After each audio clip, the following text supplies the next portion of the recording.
also gives commanders some discretion in how or whether to deploy troops who are not vaccinated. Austin's memo had been widely anticipated ever since legislation signed into law on December 23rd gave him 30 days to rescind the mandate. Austin's memo says the department will continue to promote and encourage COVID-19 vaccinations for all service members. The contentious political issue forced more than 8,400 troops out of the military for refusing to obey a lawful order when they declined to get the vaccine.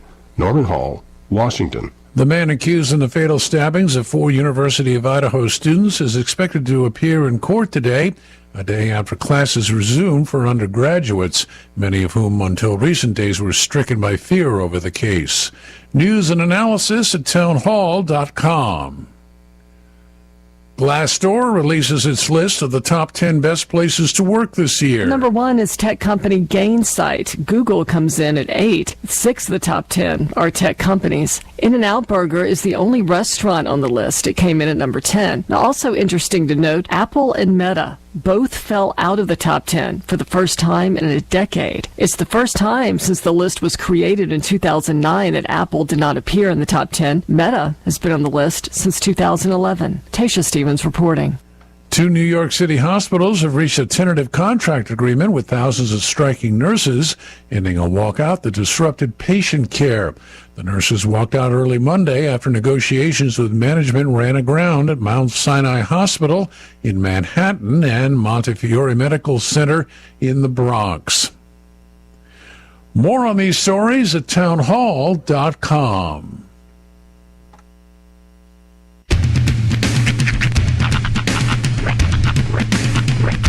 What in the wide world of sports is going on here? I promise you, whatever scum did this, not one man in this force will rest for 1 minute until he's behind bars. Now let's grab a bite to eat. Yeah, come on. I feel the hot wind on my shoulder and the touch of a world that is older. I hit the switch and check the number. I leave it on and then I slumber. I hear the rhythm ringing through it. Flamenco guitar and cumbia music. I hear the talking of the DJ. The devil listen, what does he say? I'm on a Mexican radio. I'm on a Mexican radio. Broadcasting live from high atop the J.P. White Building in downtown Roswell, New Mexico. It's Mornings with Mike Winters on 106.5 Roswell's Talk FM. Is that what I sound like when I talk? Now, here's your host, Mike Winters. And good morning, one and all. Welcome to Mornings with Mike Winters. I am he. That would be me, Mike Winters. Happy Thursday, everybody. Thirsty Thursday. Welcome to it. Mm-hmm. Your Thursday's going well. Not as much wind today. No, thank God. That was rough. That was, that was pretty... Good day to go fly a kite, but bad day to frisbee golf. Well, and it was funny because I got home from work yesterday about 4-ish or whatever. And so about 4:30, I just got home a little bit. We're sitting there talking with Kim. All of a sudden I hear like this big thump and boom, and then I hear all this noise. I'm like, what's going on? And I was thinking it was something wind related. Turns out the neighborhood, we have a neighborhood that people, they go and do the gardening and all that stuff.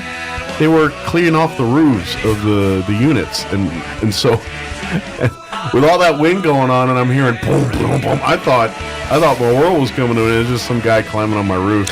I just like that this is the international symbol for the dudes that clean the roof in your neighborhood. You missed that meaning. That's was the symbol. Yeah. I was like, what are these dudes? At first, I swear. At first, I was like, wait, I know the guy that lives in your units that does that sometimes. I was like, are we talking about that dude? No? Okay. We're talking about the help. Okay, got it. I just, and then I looked at Kim and was like, are they supposed to do that? She goes, no. I said, I'm not complaining. So. Peter?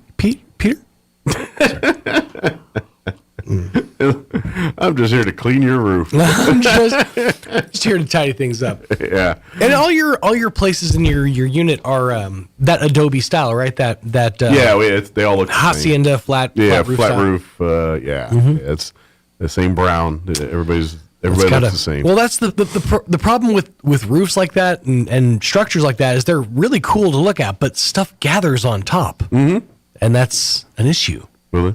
It can be. Not anymore. I got a guy that blows that stuff up. We've got dudes for that. It's fine. But a little heads up. Hey, we're going to be on your roof from 3 to 5 on a Tuesday would be nice. Yes. Mm-hmm. Yeah. That was the part that surprised me a bit. But especially with all the wind going on, I thought, did a tree fall or what happened? So anyway, all was good. I learned something new about myself yesterday. Well, I mean, I've known it about myself for a long time, but I've sort of affirmed it yesterday. I'm terrified of something sheet metal related flying off of the roof of this building and just randomly landing on me. Well, good news is I've been on the roof and there's not just a lot of loose sheet metal. There's a lot of loose stuff up there. It's a lot softer than I expected it up there, and it's a lot more loose things Speaking up there. Speaking of dirt, oh boy, they get some dirt up there. Yep. But that roof collected. But I think you're safe. Actually, I learned that when I leaned against a wall when I was up there, and there was a me-shaped silhouette left in its place. Oh yeah, there's years of dirt, layers. Probably you could do an archaeological dig up there. But anyway. Happy Thursday. Yeah, welcome to it. Enjoy the less wind, cooler temps. We're going to be in the upper 50s today. Yeah, it blew in the cold. Yeah, but it's only for today. Then we're back in the 60s for tomorrow and your weekend. And Martin Luther King Jr. Day, I believe, is going to be around the 60s as well, too. So, by the way, it's not next week, but I think it's the week after. I want to say it's on Tuesday of 2 weeks from... We'll say 2 weeks from last Tuesday. Okay. The most depressing day of the year. So buckle up. It's January 24th is the most depressing day of the entire year. Somebody statistically, decided. it is the most depressing day of the year because we're so far removed from the holidays that all of the holiday cheer is gone. Okay. The bills from the holidays and from all those festivities are starting to set in. We're so far removed from another actual work or business holiday day off of work that it's not foreseeable for a long time, and it's just one of those where the general malaise of life tends to set in. So, or buckle up. If you hate holidays, it's your Christmas time. Yeah, for you introverts that did Christmas the right way and didn't go into debt, it's not bad. It's just a Tuesday. Yeah, I love this time where no one wants to hang out. Just saying, check on your friends with kids, all right? Because they're probably not going to be okay 2 weeks from Tuesday. Well, speaking of vacations and stuff, it's a weird segue, but there is a segue there. Let me give you the rundown for the show. Brian Luck, superintendent for the RESD, joined us yesterday in the 8 o'clock hour. All right, that is one weird segue. I'll give you that. Well, and the segue is we talk about the school. We talk about what happened at their last school board meeting, but some of that talks school calendar and a little bit of the Christmas breaks, and it was front loaded this year because the way the calendar lined up, so you had a more break kind of before Christmas than after. Sure. Whereas next year it's going to be the other way. Yeah, and that's sort of how it usually worked out. Was we would get out 2 days before Christmas and then have a week and a half after the fact.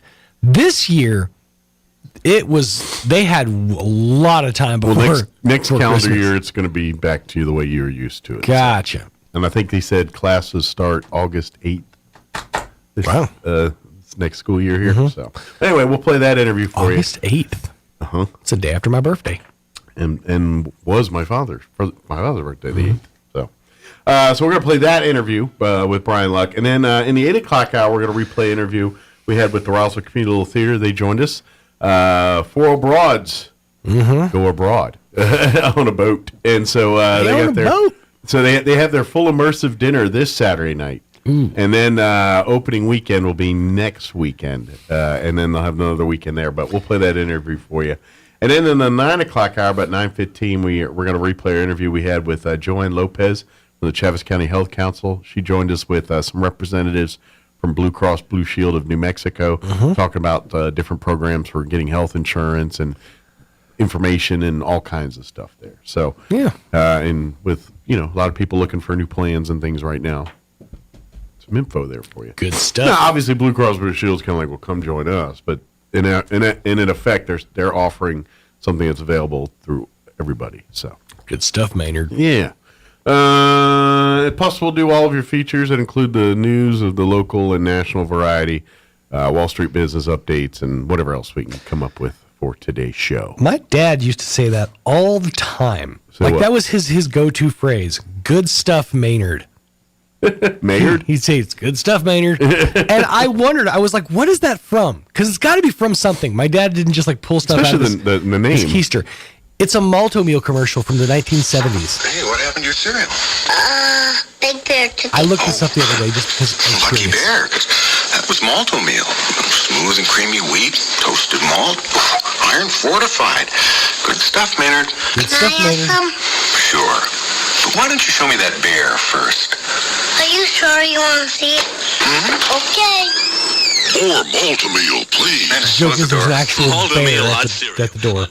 But yeah, that's where he got it from. I was like, just a random Malto Meal commercial, but that was like a staple phrase of my childhood. Was good stuff, Maynard.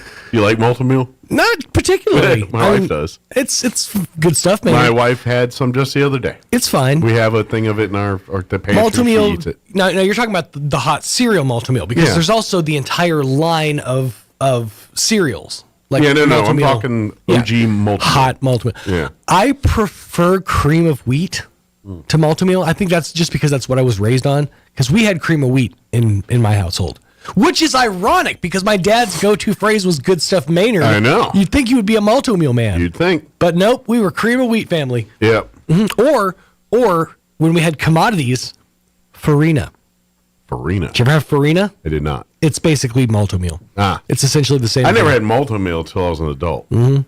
My wife's the one who I had either oatmeal or cream of wheat, and that's it. Okay. Now, Malto Meal is cream of wheat, pretty much. It's just that Malto Meal is malted, is the difference. Which, by the way, I didn't know what that actually meant until like 6 months ago. Yeah? When I looked at the difference between a shake and a malt. And? It's malt powder. Yeah, it's a certain powder. It's just they add malt to it. Yeah. Like you can to this day get either like if it was like what I did this last night. I ordered a Dr. Pepper malt from Whataburger. Nice. Yeah. It was delightful. Good. I didn't know that the difference between a shake and a malt though until I was this many years old. I like a malt meatloaf. Malt is, you know what? People be sleeping on malt. It's underrated. I'm a malt fan. All right, we better get on that note. We better get going here because Roy pointed out to me, he goes, that interview's 40 minutes. Holy crap! Okay, yeah, get going. Yeah, it is. I know. So we're gonna do that. All right. Shut up, man. Jeez. A quick commercial break, and then we'll get you up to date or get you into the Brian Luck interview. Don't go away. You're listening to Mornings with Mike Winters. It takes a long time to develop trust. At LaGrone Funeral Chapel, they've been earning your trust for decades. They understand how important it is to friends and family to celebrate a life in the way you choose. The professionals at LaGrone will ease your stress and anxieties. They'll provide the guidance you need to select a service that's appropriate. And that's what they've been doing for generations, earning your trust and doing the right thing. LaGrone Funeral Chapel and Crematory, 900 South Main in Roswell. Online at LaGroneFuneralChapels.com. When Rhonda was experiencing severe abdominal pain, she knew she could count on Artesia General Hospital's emergency department to provide critical care any time of day or night. I didn't think twice about driving the 45 minutes from my home to Artesia's ER. I felt like I was their only patient. Excellent care from everyone, and I'm thankful beyond measure. Each year, thousands of patients trust Artesia General Hospital with their health emergency. With specialty certifications in advanced adult and and pediatric life support and trauma care, their emergency room physicians have the experience you need when every second counts. 24 hours a day, 365 days a year. Learn more at artesiageneral.com/emergency. Here's a Mornings with Mike Winters fun fact. There are 293 ways to make change for $1. Try all 293 on the guy who keeps borrowing money from you. Here's Mike Winters. That scene, so that's my sense of humor. But anyway, Brian Luck, superintendent for the Roswell Independent School District, joining us this morning. How are you today? Absolutely great. Good deal. Well, how's life? Is everyone settling back in after going back to school and getting into the spring here and getting all that going on? You know, we're trying. Yeah. We've had I would like to say a good 7 days coming back in. You know, it's always, you never know what's going to walk back in. You know, people go for Christmas. You know, we had a pretty good round of just some flu and people getting sick right before Christmas. And the hope was that we could get everybody out of the buildings, get them all home, get them all over it. And I think we've still got some remnants of that. People still fighting off some stuff. And, you know, we get back from traveling and it's always a chore when you turn normal back on. But it hasn't been, you know, where we were off for 6 or 7 months. It's just 2 weeks, just like usual. So, but like anything else, yeah. Just like when you're on vacation for 2 weeks, it takes you a day or two to get back in the groove a little bit. So, of course, when Brian joins us, usually that means that the night before, the RISD school board has met, and that is the case here. They met for, I guess, the first time in 2023 officially. We did. We had our 1 year anniversary for our 2 new board members. So they are no longer new board members. They're just regular board members. Garden variety board members. just the crew there. And our January meeting last night, we got some, you know, just some regular business, some cool recognitions, and talked a little bit about a new calendar perhaps for next year. And so, you know, all in all, what I would say, just a good regular meeting. A couple of quick things before we kind of talk. Now that we're looking at January here, is y'all cycle the same kind of as like when the government, so like here in about, like, well, they're worrying about legislative session right now, but here in around March time frame, it's all focus and attention on budgets and getting ready for the budget. Is it the same scenario for the school district? We're driven by what we get out of the legislature. So we actually discussed this last night. Pardon me, Chad Cole, our financial manager, was discussing. You know, it's a 60-day session, and it backs us up 30 days. So we don't really get anything in concrete until it's signed, sealed, delivered, and everything has been, you know, worked out of it. So we start that process beginning of February. We'll have a meeting, Mr. Cole, a group up of the budget committee, and we have people from the community, we have parents, we have people from central office, we have a board member or two usually on that committee. So they'll start working on that about February. Okay. And then once that gets going, they'll meet once a month. And then so that we have everything ready to go so that we can start cutting checks come July 1. Good deal. Can't miss, like Mr. Cole said last night, we can't miss that. That'd be bad. They'll give you some leeway. When you mess up things like that, then they don't give you leeway. No, I think that's and you know, I'll stay on that one for just a second. The financial team for the district is it's phenomenal. I mean, we've had other departments that have, by necessity, have had to grow over the years for training and for policies that come up from the state for human resources, but that finance crew has pretty much stayed about the same size, and they do more with less than anybody I've ever seen in my life. Well, that's the thing, and the proof is in the pudding here, because you look at whenever school districts or any entity, government at any level, isn't fiscally responsible, they're not doing it the right way. Oversight comes in real quick to fix that. The Roswell Independent School District's been pretty much left on the, you know, hey, you turn in your things, we're all, they've been kind of left on that island a little bit. They haven't really, because they know they got a track record of not, you know, making mistakes or not doing things incorrectly or trying to rob Peter to pay Paul and all the things that go on in those kind of shenanigans.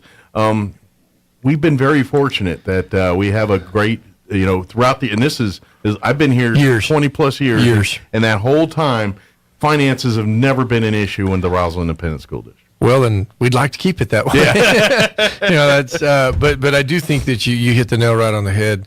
A phenomenal track record of great people that have managed the district's budget.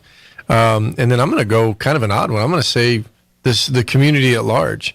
Roswell is not a community that's going to let you go and just go out of bounds. There's a good group of people here. They pay tax dollars, and they want to see them spent wisely. And you know that my predecessor, Mr. Gottlieb, always trained us that, you know, somebody's working 3 shifts so that you have a salary, and you owe them the best, and you owe them everything that you can with their money. So we've tried to continue that. You know, thank everybody that's been involved in that, because again, you know, this, like you said, this has been, and I'm even going to go back further, probably more like 35 or 40 years. I was like, I've been here since 2000, so I can't speak before that. Right. But since I've been here, that's never been a problem. No, so. and as like I said, we want to keep it that way. Sure. So, and that's the goal, and I'm sure that's something and to be honest, everything we're doing here, the fact that you can go to the meetings and see the meetings and watch the meetings, and all that's part of that transparency. So at the end of the day, you may not like every decision that comes out of there, but at least you understand the logic behind it. And that's what it's all about. And that goes with the finances to curriculum decisions. So, Absolutely. Yeah. So before we talk, you know, legislative, so let's just kind of maybe talk a few highlights from the meeting last night. Like I said, kind of a atypical garden variety meeting last night. Nothing too out of the ordinary there. No, we had one really cool thing that did happen. We recognized a young lady from Sierra Middle School named Maria Victoria Vargas, and she had an essay on why bilingual education is important. And she got up and she read her essay in Spanish. And so we've made arrangements with the Roswell Daily Record for the page that they put in the paper that is in Spanish. They're going to do a story on her. Oh, cool. And she won a little bit of money with her essay, and her mom was there, and we got permission from Mom to get that essay to the paper. And, nice. And she did such a great job. I mean, she got up, she spoke, she was acknowledged, and that is such a neat deal. I mean, I love it, yeah. We have, teams do things, and we have professors and teachers and central office staff, and people get recognized for different things. That's probably one of the coolest ones that we've done. So I would say, look for that.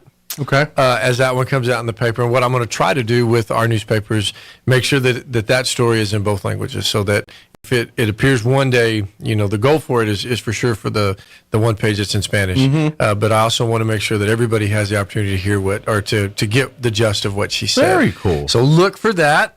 Just curiosity, was Spanish, like, did she grow up in both languages, or did she grow up in Spanish and into the English? Or? You know what? I don't really want to speak to it because I don't know for sure, but if I was a guessing person, I would think that it was Spanish primarily. Okay. And we've transitioned into English. Okay. I every time I have the ladies from the library on here, I say, because they do their story times, and they'll do some in Spanish, some in English. I said, for preschool story time, and I'm like, you should, I don't care what language your kid speaks, get them to both. Yep. And let them get immersed in that stuff, because at that age they absorb it, and I don't care who you are. The more languages you have under you, the better you can communicate, the better off you're going to be, regardless of what path you choose. They can't take it away from you. Exactly. It's an amazing tool. I wish when I was a kid people understood that and kind of did that to me. You know what I mean? I kind of wish that I had that opportunity. But for parents, I highly recommend you try that. So anyway, sorry, I got sidetracked. No, you're good. You're good. So the really other big information item that we had last night, every month we're going to have two things in our informational items. We're going to have part of the strategic plan update, where we'll talk about things that are in the strategic plan going on. And then the second one is our school safety update. So last night we had an opportunity to talk a little bit about the last, we've had, again, we've been back 7 days. Seems like just last week we came back. And we've had a couple instances where we've had some threats. Yeah, there was the Roswell woman, one, which got handled very quickly. Law enforcement, everybody handled business. Right. Phenomenal. It turned out to be a big nothing situation because everyone did what they're supposed to do at the right time. Well, and what we wanted to do was give an update. And again, this goes back to one of those things where you might not like the update that you were given, but we did feel like we wanted to get out publicly and say why we handled the information coming out the way we did. We were still knee-deep in an investigation at that campus and trying to get out a set of information to parents and utilize the resources that we had. That was tough. We had our head of our security, which would be Mr. Larry Joe Harrell, came in and he talked for a little bit with the board. And, and apologetically, we had a very good turnout of officers, multiple sets of agencies, and we were utilizing them to search and get the building cleared. We did not have the opportunity to take 3 of those officers to come to the front of the building to deal with any kind of a situation with a parent coming to get their kid or a parent, being really upset. And it's not that we're not negating the fact that we realized that was an upsetting incident, but at the time we had the situation under control, prioritize our resources. Yeah, exactly. That's so, and I understand that, right. And I hopefully other people as well. I get it. When your kid is in a building and there's danger, there's not enough walls to hold you back. I get it. I understand. However, when it's under control, and you gotta give the people we trust with our kids a little leeway to do what they gotta do, and that's where you gotta have a modicum of understanding. And because I don't care what situation you are, no matter how dire it is, you go off half-cocked, it's never going to end well. Well, and unfortunately, you get into some of that. One of the things that we're working to get better, and like Mr. Harold talked about a little bit last night, when you get in a situation like that where you have multiple sets of agencies that come in, the only way to communicate is a cell phone. Mm-hmm. There's no one radio channel that every no magic channel for everyone to channel whatever. It doesn't work like that, and we don't have 35 extra radios to hand to somebody when they walk in the door. So you get a large group of people coming in. You get kids on their phones trying to text their parents. You get parents. Our cell phones. Everybody thinks that cell phones, they're there. They always work, and they're always 1,000%. I hate to tell you this, but there's a lot of cinder blocks and things in those buildings. Because I know this because we do video out of the gyms and everything, and internet and signals don't always penetrate that. Well, they have a limit. Yeah, they have a limit, and so there is a little bit of that going on. And let's face it, every high school you go to is just filled with cinder blocks and brick walls and things, and that stuff kind of impairs signals sometimes. My last job assignment was a bomb shelter. That's right, Goddard did. Hello. It was funny because early on when cell phones first started coming out, that makes me sound like a dinosaur there. Right. They would continually search for signals in Goddard. So if you had a cell phone, one of the the Nokias or the flip phones or whatever, your battery was dead by lunch. Yeah, because it was constantly searching for a signal. Had asbestos abatement, that helped out a little bit. So then the talk turned to, well, I wish we could have cell phone blockers. And then it was, well, if they're going to block the kids, it's going to block ours. Bring back the asbestos. I'm just kidding. So it's been interesting. It's been almost full circle. So now we actually have cell phone boosters now. Okay. And we've got those. We're putting them in buildings because, believe it or not, there are spots in certain buildings that you have no service. And that no way. Yeah. As funny as that sounds, it's kind of a helpless feeling. You don't have a radio, you don't have a phone, and you really need to communicate with somebody. And like as we all know, my wife is a teacher, and I've gotten calls from her. It's like, and it's like, you're in your classroom, go somewhere else, Exactly. Exactly. So I think not even all in all. I was at Roswell High, and I did my very best to stay out of the way. That was my job. Let the experts do their thing. It was. I helped with communication, and again, I think I did a decent job of staying out of the way. But watching it unfold, I couldn't have gone any better. Sure. We hate that we had to do what we did because of the actions of a student on that campus. And obviously the investigation's still ongoing and things, but as far as people involved, is everyone mentally okay there and all that?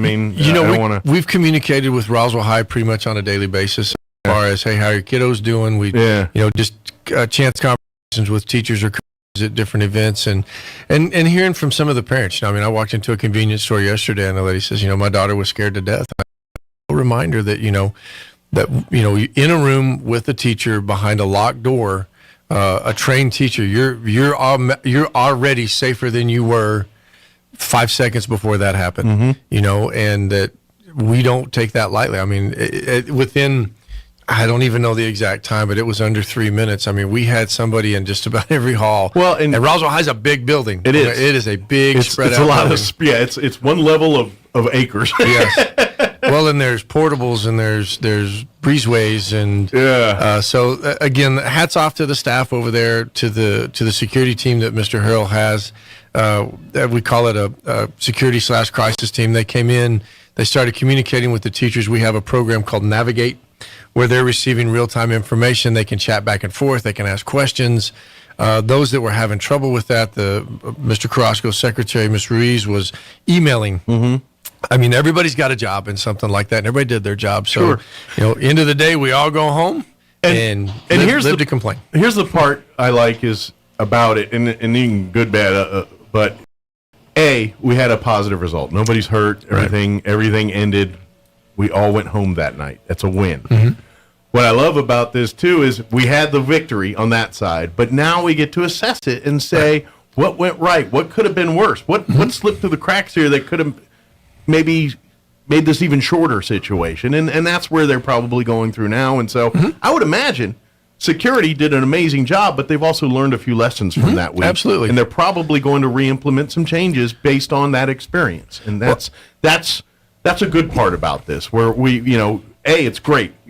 Things are going to happen. We would love to live in a world we don't have to worry about this stuff, but that's just fantasy talk. Right. It just is.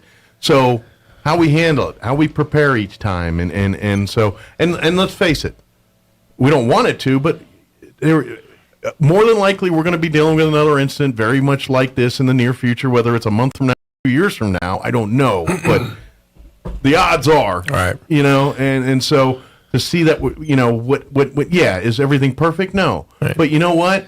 I think for all things considered, people did an amazing job in what it could have been a horrifying situation that turned out to just be a crazy day for everybody. Well, I'm a glasses half full kind of a guy, so I never look at something and say, well, what did we do wrong? Mm-hmm. And we've already started, even as that day is unfolding, it's what could we do better? Mm-hmm. So to piggyback on that, we've had a couple instances at a couple mid schools where we've had threats, according to the kids. Gotcha. So the one yesterday was, we supposedly had a young man that had made threats against the building. So we call a student in and say, what did you hear? I didn't actually hear it. Well, who did you hear it from? Well, I don't know who I heard it from. Well, who was it? Well, it's a friend. Well, what's the friend's name? I don't know their name. And it's extremely frustrating when you're going through that. And it's just like, okay.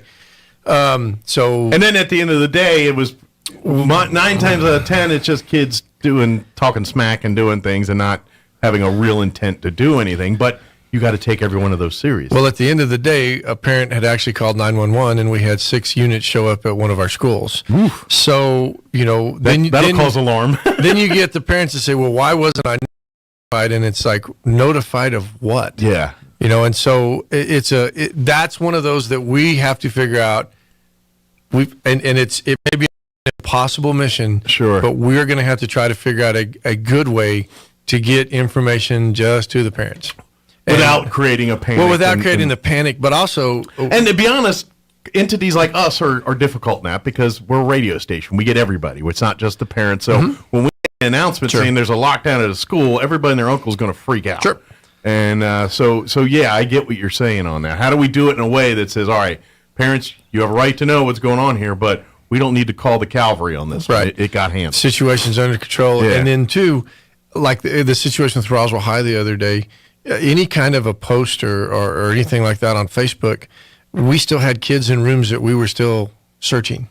And we weren't trying to tip them off as to what we were looking for, where maybe something gets stashed. You got to hold it's like playing poker. And it was. And boy, I tell you what, it was a couple interesting conversations where, security's coming by and I'm like, are you done yet? And they're like, what's the hurry? And I said, I need to get something out and can't do it yet. You'll ruin what we're doing. And so there was, like I said, it was a good system. Sure. We're always looking to make it better, but we wanted to make sure that we gave the board the update on that one as well last night. Well, and we're all thankful and glad that the people, the folks that had to respond and take care of it, they did an amazing job, and we're glad that we're all sitting here talking about, "Whoo, that was a crazy day, huh?" As opposed to the alternative. Oh, absolutely. So let's move on to some other stuff. No, I just was checking just to make sure. I've got two things that I really wanted to hit from last night. The first one, one of our action items, was a MOU for a property exchange for the site that Nancy Lopez Elementary School currently sits on. Okay. So we're in the process of working with the state police to do a land swap, where we will get a piece of property behind Mesa Middle School for a proposed Nancy Lopez site. Okay. We've talked about this. We've been working on this one for a little over a year as far as like, where do we want to build Nancy Lopez? Do we want to do it on that site, or do we want to do it at a different site where we might have some more land? And let's face it, there's a lot of variables that go into that. So when people think, well, how hard is that decision? And it's like, well, it's all about districting and moving kids, and how is that going to affect the boundary of the East Coast? So it's a lot of moving parts there. So you really have, that's why it's been taking this long. Just, all right, what is this the right move? It's historic. Yeah. I mean, that building has been there for quite a while. And that's another thing too, yeah. And as a community, Roswell in general has established and wants to continue with neighborhood schools. Mm-hmm. So you know, even though you're going to move it across the street and down the block, that's still going to impact. And so you had to look at that. We felt we have a really good opportunity working with the state police, where they're looking to take over the building. Okay. And just curious if they said what they want to do with it, or they want to use it as a training facility. Oh, nice. Okay. One of a kind. A school in another way of one of a kind facility that they can use throughout the state for having law enforcement come in here and actually train. Good. And so we're well on board with that. It's not going to be immediate like so first and foremost, the board has to approve the other site. Okay. And that's those 5 individuals that were duly elected. That's their job to approve that site. So if that goes through, and I believe we're going to have the vote on that next month, design continues. We get the design set up, and then they can start the actual build on a separate piece of property. So it won't join Mesa. It's not a part of Mesa. There's not shared parking space. It is its own entity. Happens to be right behind it, but it's far enough that it's its own entity. There's a distance between fences there a little bit. But once that'll take a couple years, and we wanted to get some safeguards in place, rightfully so, where it's on paper that this is really not our building anymore. We're occupying it, and we'll pay a very, very doable rent for it. Thank you to the state for that. But that it's I think it's a good faith agreement all the way around. I think so. It sounds like it. And not to mention, I don't care. You live in that neighborhood. You've got now more law enforcement presence and stuff down the road eventually. And I don't think anybody complains about that. No, I tell you what, we have law enforcement here in Roswell that'll train in our buildings so that they have an idea of what's going on in the buildings. But to actually be able to set up a site where you could do different things, and they might be able to come in and establish, that it's their building. It will be their building. It will still be furnished. So this will be. I imagine they can do school entries, exits, and things. And so if they need to get into things that are a little bit more noisy, or they don't want to interrupt a school with, then they can do it there. Day, night, during the school year, during the summer, it's theirs. Sure. So that came up. The board did approve that for us to go forward with that. And again, we'll have a continuation of that probably next month, where the board gets to vote and make it official as to the site. I like that. I like it. I think and I love the basically the repurposing of the old facility and how it's going to have a new life and do and who knows, could be saving lives down the road someday. Well, that's the hope. And we actually talked a little bit about this, and I have some friends in some other states, and I don't know if this exists anywhere. I love the concept. It's a great idea. It is, and I don't know exactly who came up with it, but hats off to them. Hope they got a raise for that one. None of my crew argued against it, but I wish we could take some credit for that. But so the calendar was another big issue that came up last night, and it wasn't a point of contention. It's just we had 4 different calendars that we took last month to just for an informational item to the board that said, hey, this is what went out to the principals. I asked the principals for some feedback from the staff. The 23-24 calendar will have us roughly starting, not roughly, we'll start August the 28th next year. Or, pardon me, August the 8th. Woo. Oh, say 28th. That's yeah, late. I'm sorry. Like, man, I got excited. No. For a hot minute, I was like, what a minute? We got a month of August? Yeah, no. Let me do that again. All right. August the 8th will be first day for students. Okay. With the final date being on the 24th of May, which was this, we're usually out that Friday anyway. And then if I remember last time we talked, because of the way the dates fall, like this year's holiday Christmas break was front loaded. Next year it'll be back loaded because of the way the dates. So we will on this calendar we'll break on the 22nd, Friday after 1 o'clock dismissal, and we will come back to school on. Teachers will come back Monday, January the 8th, and kiddos on Monday, January the 9th. So if you've been in education or had kids go through the Roswell district more than 5-10 years, there's an ebb and flow to this. And so, like you said, this last one was one that I personally am not a fan of because I just don't like that. I mean, we're fixing to have a long January here. Yeah. But it's nice to start it a week into the year instead of 2 days. Well, and you know what? For the people that really like that, and it, like I said, it's on a calendar and you can plan it out years in advance. If you're a procrastinator Christmas shopper, then you're in trouble here. You probably don't prefer this last year and will not like the other. No. But one other thing that we did put into this calendar that's a little different, and this may or may not work, and if it doesn't, well, we won't do it again in the future. But for years, I've been told by elementary school teachers, or my mom was an elementary school teacher. And I think some of it might have been popping off, but the more I heard it, it kind of resonated. The day after Halloween ought to be a break for the kids. So we are having a professional development next year on November 1st. Nice. Which will be a Wednesday. It is in the middle of the week. Okay. It'll be different. Like I said, I'm acknowledging that right away. But when we're looking, we have to have another one. And so we're looking at where it could fit. And I said, why don't we try this? If it works, fine. We'll be the greatest heroes in the world. Sure. And if it doesn't, well, then I'm going to put the blame on somebody else. So, well, my wife's birthday is Halloween, so technically she got to work because you got to be developed. Oh yes, but still, for her, she'll be like, because let's face it, yes, it's a work day for teachers, but it's a break from the routine. Like, you know what I mean? Like the kids, they get a certain time, they got their schedule, and in service days, it's a little bit more lax. It is. So they do prefer it because now it's like, all right, I don't have to go right into work and deal with the kids and their issues. I can sit down and maybe have a cup of coffee and ease into my day. Well, our hope there is,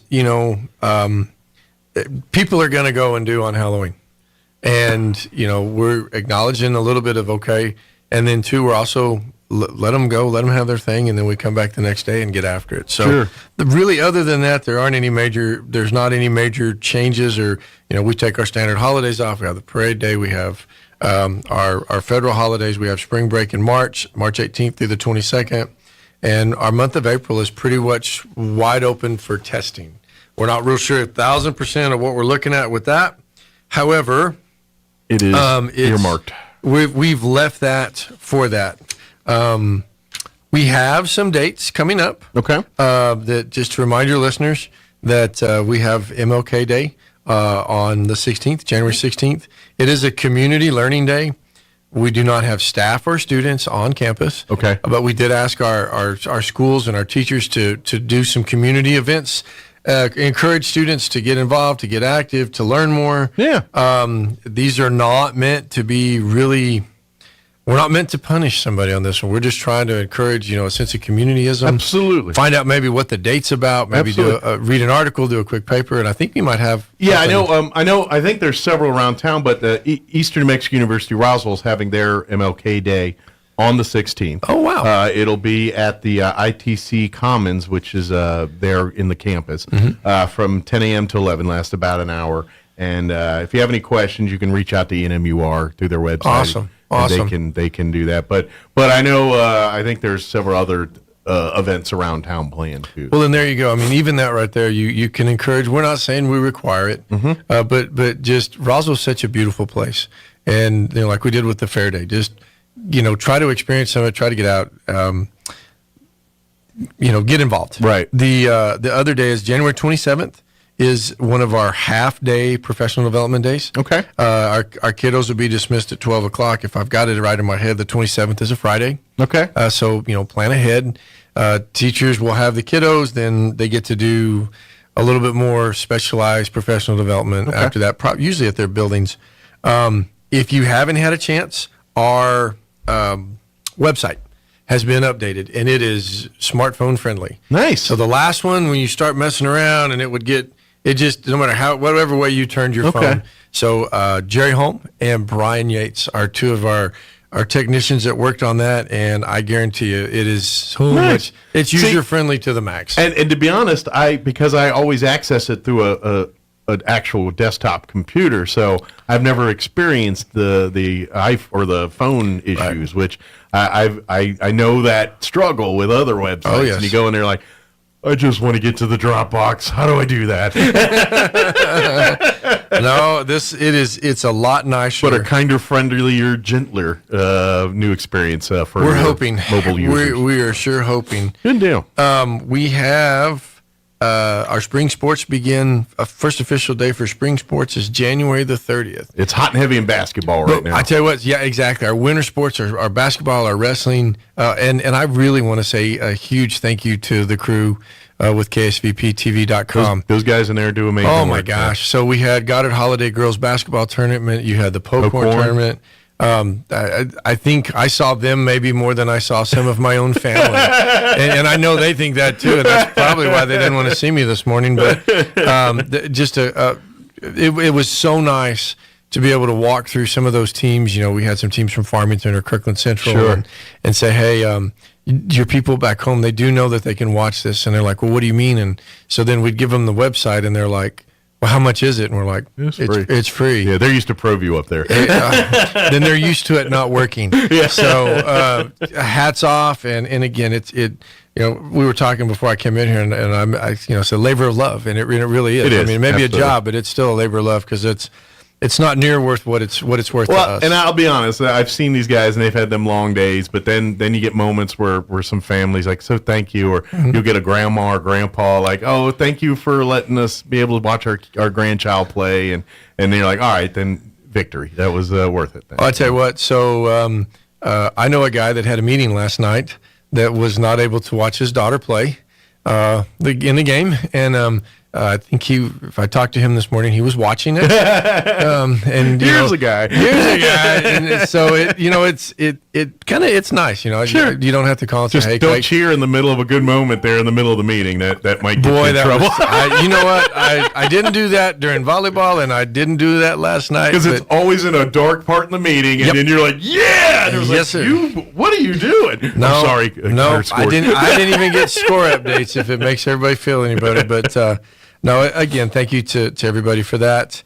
By the way, don't use that KSVP TV as your first choice unless you're out of town. If these kids are playing in one of our local gyms and you have the ability to get there, get your butt in those gyms and support them, because nothing. I mean, yeah, they love to watch and get the views, but to be in the crowd, to cheer these kids on firsthand, to obviously support financially by paying to sit and help with that helps the schools and the booster Mr. program. Cooper says thank you for that, by the way. But but if you can't get to the gyms, or you have out of town friends and family, or you're at work, then by all means, we'd love to have you come. But if you're thinking, let's just watch it on the thing instead of going, get your butt out there. Get to the game. Get your butt out there. It's a way better experience. So I discovered something doing sound before I took this job when I was at Goddard.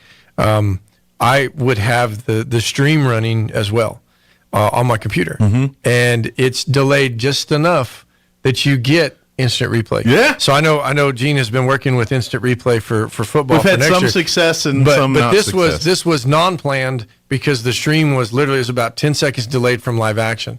So the play would happen, and then you literally could turn into the computer and watch. So if you take your smartphone, there you go, and you want a little instant replay, you're free to free to bring. Depending on your service provider, it could be anywhere from 10 to a minute delay, depending on how good your internet is. I have no comment on that.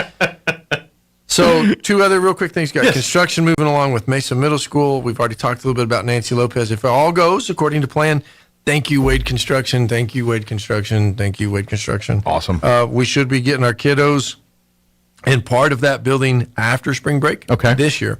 And if you've been by the Wool Bowl, we're working on some sidewalks over there to try to make it a little bit easier for people to navigate.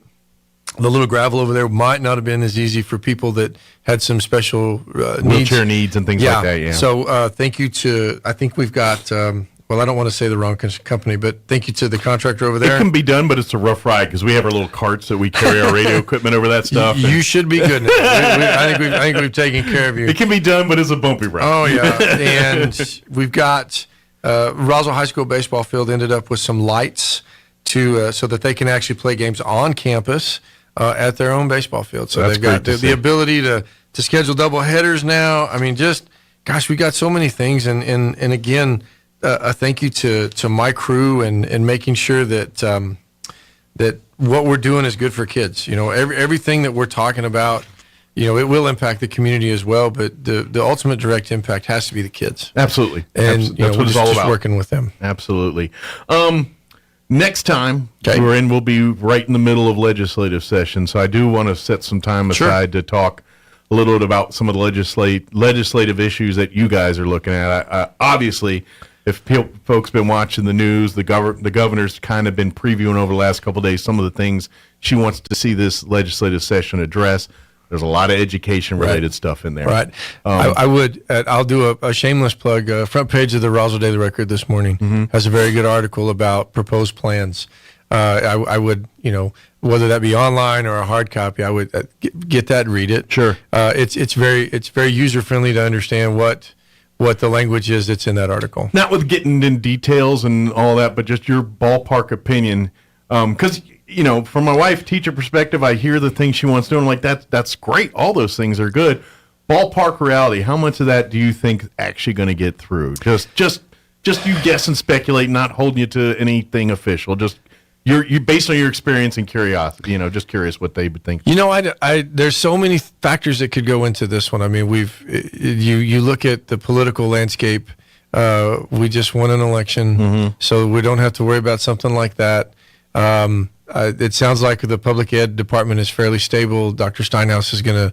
He announced the other day that he was going to stay in as head of that. Okay. I think that our legislatures are going to do everything that they can to bring back to the community of Roswell everything that they can. Sure. I think, you know, I would like to say, you know, 60 to 80% of what's been asked for. I think we're there. Okay. But it also, it's, you know, the conservative, and I don't mean that politically, but the conservative people that are always kind of the glass is half empty and it could get emptier. We just have to be careful. They're always wanting the rainy day saving, which that crew is rightfully so, kicking in, kind of going, okay, be careful, be cautious, you know, just be wise and be long term in your thinking. Well, and it's just like not education related, but you know, you hear the governor wants to give us more money again, and of course, on the surface, I'm like, yeah, sure, cut me a check. I like money, you know, it's good, but at the end of the day, I know I'm fortunate. I'm in a situation where it's not live or dying by that $1,500 or, you know, depending on what you get. But I'm also like in that opinion, like, well, if I don't take the money, can y'all do something more useful with it? I would be okay with that too. And so that's where, you know, some of those arguments and debates will be had. And obviously on the education side, yeah, we want to get raises for teachers and more money in the curriculum stuff, but that's all well and good. But you know, someone's got to pay for that. Someone's got to, and you got to find a way to do that without breaking the bank. And so that's the slippery slope that everyone's got to dance. I would like for anybody at any point in time, and I use the words nameless and faceless, to be able to walk into the Roswell School District and go, hey, this entity right here is set up for at least the next 12 years. Yeah. Whether that be financially, academically, curriculum-wise, personnel-wise. You know, we did, again, our strategic plan was a 4 or 5 year, because by the time you get towards the end of it, you're already working on it again. Process, or, you know, it's set out. But at the end of the day, and on our current board has done a phenomenal job with just that right there. We want to leave this better than we found it, and not just for the year that the new people come in. so that it's a tradition, and I hate to use the word excellence, but it is a tradition of excellence, providing for the stability of Roswell. Well, and we've got to run out of time, but it's that you talk about, it's the consistency, the boards and thing that over the years they come in, and then there's the education of the new folks. We do it this way, and we do it this way for a reason. This is why. And then when they see that, they're like, okay, and that's how it keeps going, basically. And so that's what we've had a great success record of that. Right. The each generation of board has kind of passed the baton on to how we do that, and they do it well. Right. Good deal. Well, thank you as always. Appreciate the visit. Absolutely. And we look forward to next month, and don't work too hard. That's the plan. Well, I would say that's the plan, but that didn't sound good. I mean, I work hard at not working hard. That's my plan. So thank you. We appreciate Absolutely. it. All right, it's 9 o'clock. You're listening to 106.5. Strata has resigned after 16 years guiding the city. Carlsbad Mayor Dale Janway says Estrada was always easy to work with and credited him with overseeing one of the largest periods of growth in Loving history. Loving Mayor Pro Tem Ricky Fuentes will serve as mayor in the interim. Also in Carlsbad, John Maheras has been selected to serve as the new assistant chief of the Carlsbad Fire Department. Maheras, with over 19 years' experience in the fire service, he's been with Carlsbad since 2010. And the city of Carlsbad is also working with the contractor doing the road work at Canal Street and Cherry Lane. Even though the intersection is not in the city limits of Carlsbad, the city says it recognizes that the work greatly impacts residents. The project is a private sewer line being handled by J&H Services. Eddy County handles right-of-way issues while the sewer line is being connected into the municipal sanitary sewer system. You're up to date. I'm Jared Sorello reporting. I'm meteorologist Steve Hamilton with your Pecos Valley weather. A little cooler today. We'll be in the upper 50s to low 60s for the afternoon high following a cold front that came through last night, but we will have plenty of sunshine. Might be a little bit breezy. Overnight will be clear, our low in the mid-20s, and then we're in the low 60s for the afternoon high on Friday and sunny. We'll start a warming trend over the weekend, sunny and mid-60s to low 70s. That's your latest forecast. I'm meteorologist Steve Hamilton. Here's a Mornings with Mike Winters fun fact. Due to extreme pressure and weather conditions, it literally rains diamonds on Neptune and this Uranus. hour from townhall.com. I'm Jeremy House. Inflation eased again in December. More details from correspondent Bernie Bennett. The Consumer Price Index shows that inflation cooled last month to 6.5% as expected, down from 7.1% in November and well below a June peak of 9%. The Consumer Price Index for all items fell 0.1%, even as gasoline prices are in decline. The CPI report shows signs that the Federal Reserve's interest rate increases are cooling the overheated economy. It was the slowest rate of price increases in more than a year. Inflation is still well above normal levels, and the economy remains vulnerable to shocks that could send prices back up. Bernie Bennett in Washington. Calls are growing in Congress for a probe into classified documents held by Joe Biden after he served as vice president. Calls are coming now from both ends of the Capitol and from both parties for more information about the classified documents. Senate Intelligence Committee Chairman, Democrat Mark Warner, is calling for Congress to be briefed on the matter. In the House, an investigation has already been launched by Congressman James Cormer, chairman of the House Oversight and Accountability Committee. Biden's attorneys have said they found the Obama-Biden-era documents in an office used by Biden between his White House stints at the Penn Biden Center for Diplomacy and Global Engagement. Bob Agnew reporting. Russia says its forces are edging closer to capturing a salt mining town in eastern Ukraine. Capturing the town of Soledar would mark an elusive victory for the Kremlin, but it would come at the cost of heavy Russian losses and extensive destruction of the territory they claim. U.S. applications for unemployment benefits fell last week to their lowest level in 15 weeks. The Labor Department says the number of Americans applying for jobless aid for the week ending January 7th fell by 1,000 to 205,000. On Wall Street, the Dow is off 16.5 points. More on these stories at townhall.com. Here's an important message from the Diabetes Solution Center. Do you like pricking your fingers to test your blood sugar levels? No one does, but it's important to maintain your health. And now, by wearing a small remote device called a continuous glucose monitor, or CGM, you don't need to prick your fingers anymore. It's easy to use and helps you make more accurate diabetes treatment decisions. If you are testing your blood sugar 3 or more times daily, injecting insulin, or using an insulin pump, call the Diabetes Solution Center right now. And if you have Medicare or most major insurance coverage, you may be able to get a new CGM at little to no out-of-pocket cost. Shipping is free, and we'll even bill your insurance company for you. If you are testing your blood sugar 3 or more times daily, injecting insulin, or using an insulin pump, call the Diabetes Solution Center right now to learn how to end the painful finger sticks and get your own continuous glucose monitor, or CGM, at little to no out-of-pocket cost. Everybody wants cheap airfare, but where do you find it? You call low-cost airlines. Their prices are about the direct. safety risks that heavy electric vehicles pose if they collide with lighter vehicles.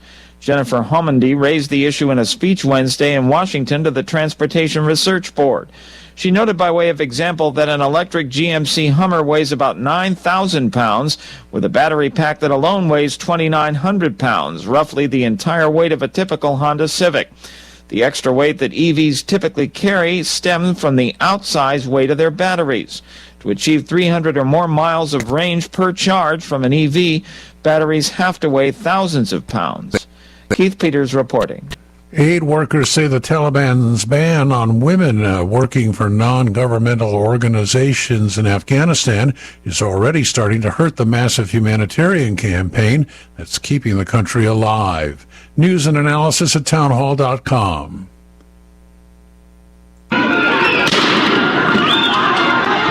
That's the sound of police firing tear gas into a crowd of protesters in Cusco, Peru. Protests against President Dina Boluarte's government have left 78 people dead since they began a month ago and spread through the south of the Andean country on Wednesday. Health officials in Cusco said 37 civilians and 6 police officers were injured after protesters tried to take over the city's airport. The European Union's highest court says travelers whose package tours were ruined by the imposition of restrictions to combat the COVID-19 pandemic may be entitled to at least a partial refund. The European Court weighed in after being asked for its opinion by a court in Germany. More on these stories at townhall.com.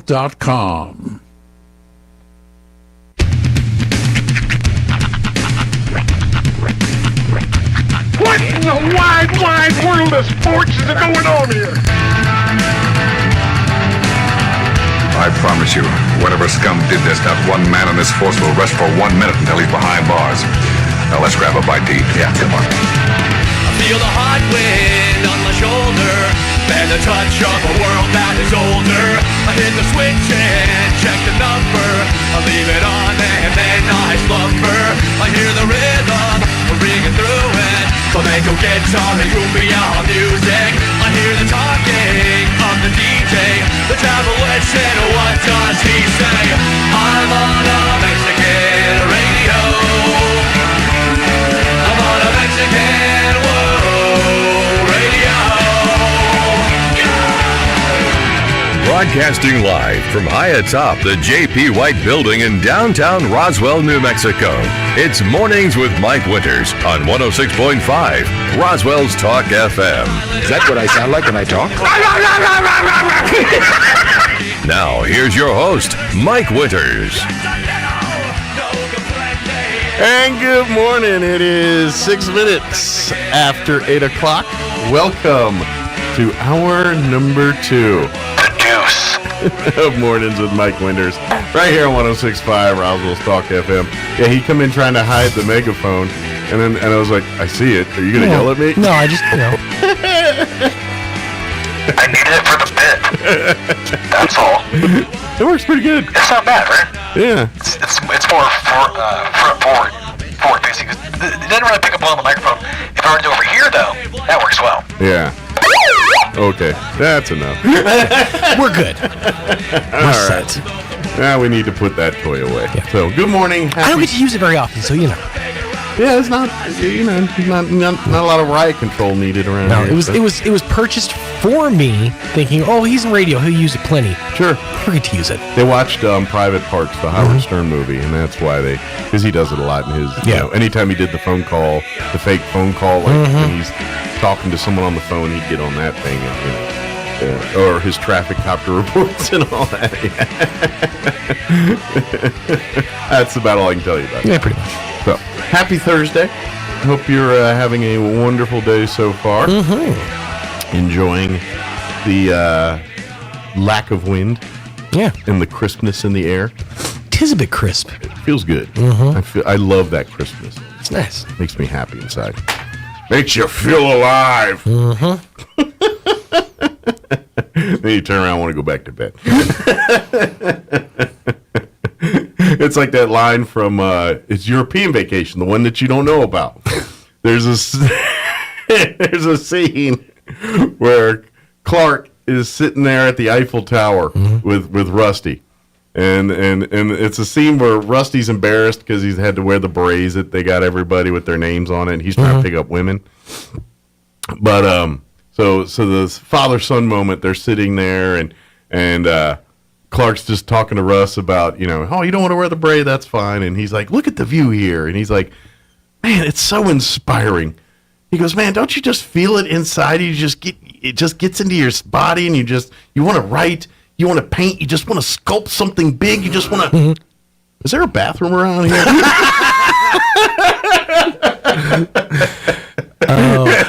Somebody pointed out that how inconsistent those movies are, specifically with the kids, with Audrey and Rusty, and how sometimes Audrey's a big sister and sometimes she's a little sister. Yeah. It's different actors every single time. Each and movie's different. Yeah. Their age is completely irrelevant to the story. It doesn't matter. All Rusty's led to Ed Helms. Yeah. It's all Ed Helms. So Anthony Michael Hall, who I think was the OG Rusty. See, okay, fair enough. Yeah, he was the first be the OG. Rusty. Right. And then the European one, I don't know his name. Of course, it was Galecki for the Christmas one. And he's, in my opinion, he's kind of the OG to me. Well, the OG original Rusty is Anthony Who Michael was it Hall. Vegas Vacation. That's the one I don't know either. I don't know that kid. I mean, he was probably the most memorable part of that movie, Nick Papagiorgio. Yeah. I put $1 and I got a car. Put $1 and I got a car. Let's see, Vegas. And the European Rusty was more of a redhead rocker. He had longer hair and was taller, skinnier, and the older brother in that particular one. But in Christmas, he's the younger brother. And Ethan Embry. That was the Vegas Vacation. Ethan Embry. Rusty. So now you know. He was let's see. He was also in Can't Hardly Wait. Oh, he was in Sweet Home Alabama. Really? Yeah. Oh, okay, it's that dude. He was the you ever see Empire Records? Mm-hmm. Yeah, he was doggone it. Like the main male character. I think I in know Empire who Records. you're talking about. Yeah, now that you say it, I remember seeing a face and like, okay, that's the same dude. Yep. All right. That's where I recognized him from. I knew Okay. I'd seen him in something else. Yeah. Yes. But the European Vacation Rusty, I don't think I've ever seen in anything. I have to look that one. He just sort of dropped off. I'm curious who. And that Audrey, she's familiar too. Matter of fact, her boyfriend in European Vacation is Mr. Johnny. Oh yeah, no, it's Johnny. It's Karate Kid. I have. You know what? Here's the thing. After you said it, I went and watched the movie. Oh, did watched you? it, yeah. And so I saw large portions of what you were talking about. Yeah. The Dana Hill was Audrey in. Okay. I'd seen her in other stuff too. I just she's been in other things. Jason Lively played Russ in European Vacation. Okay. That guy I haven't seen in it. But yeah, no, her boyfriend is what is his daggum name? It literally just left my head. Johnny from Karate Kid. Well, because now I can think it's Johnny Galecki. Yeah. But no, she was in let's see, Shoot the Moon. She was in other stuff that probably wouldn't ring familiar. She was a voice in Goof Troop. There you go. She did a lot of voice work, apparently. I'd seen her in something at that time.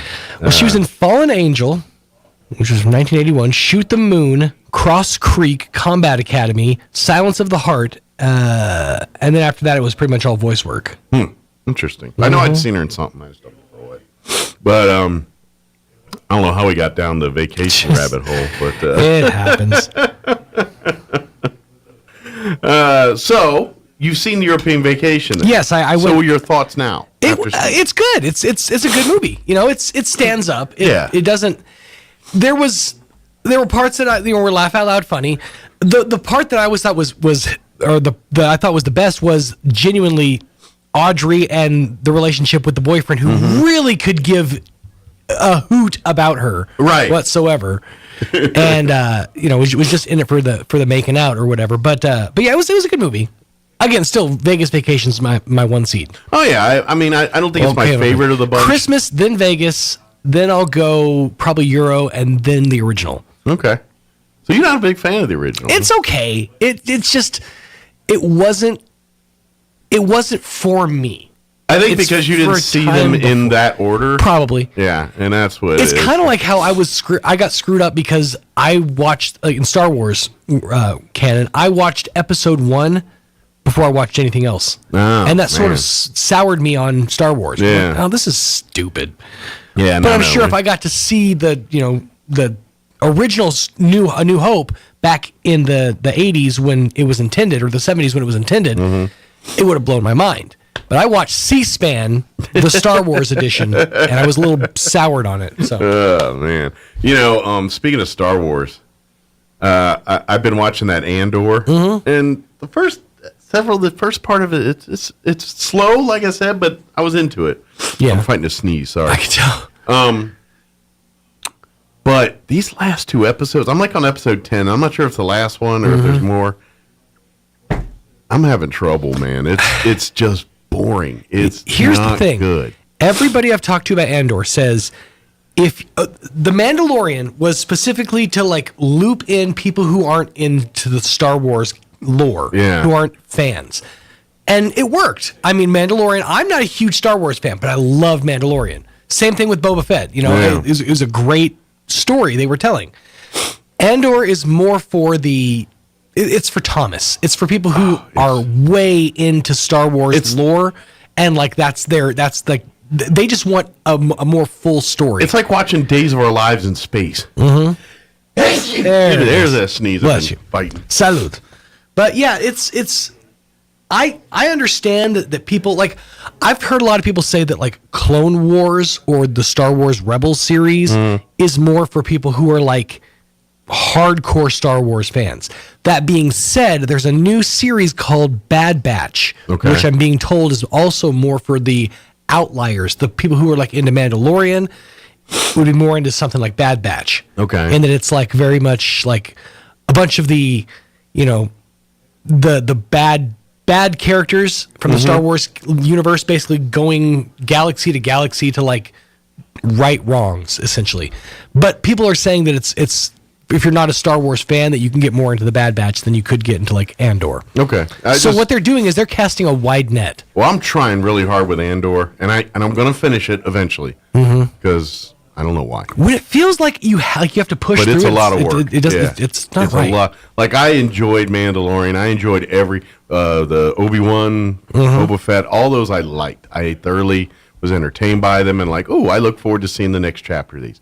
This Andor is a struggle. I heard somebody pose the question, and honestly, I don't know how to answer this, is what origin story have they not told? And the part I'm sticking around because the scenery, the time period and all is kind of interesting to me. To see, that part and to see like how the civilians lived during a rebel, revolution, so to speak, and the beginnings of that and starting. That to me is kind of like, this is cool.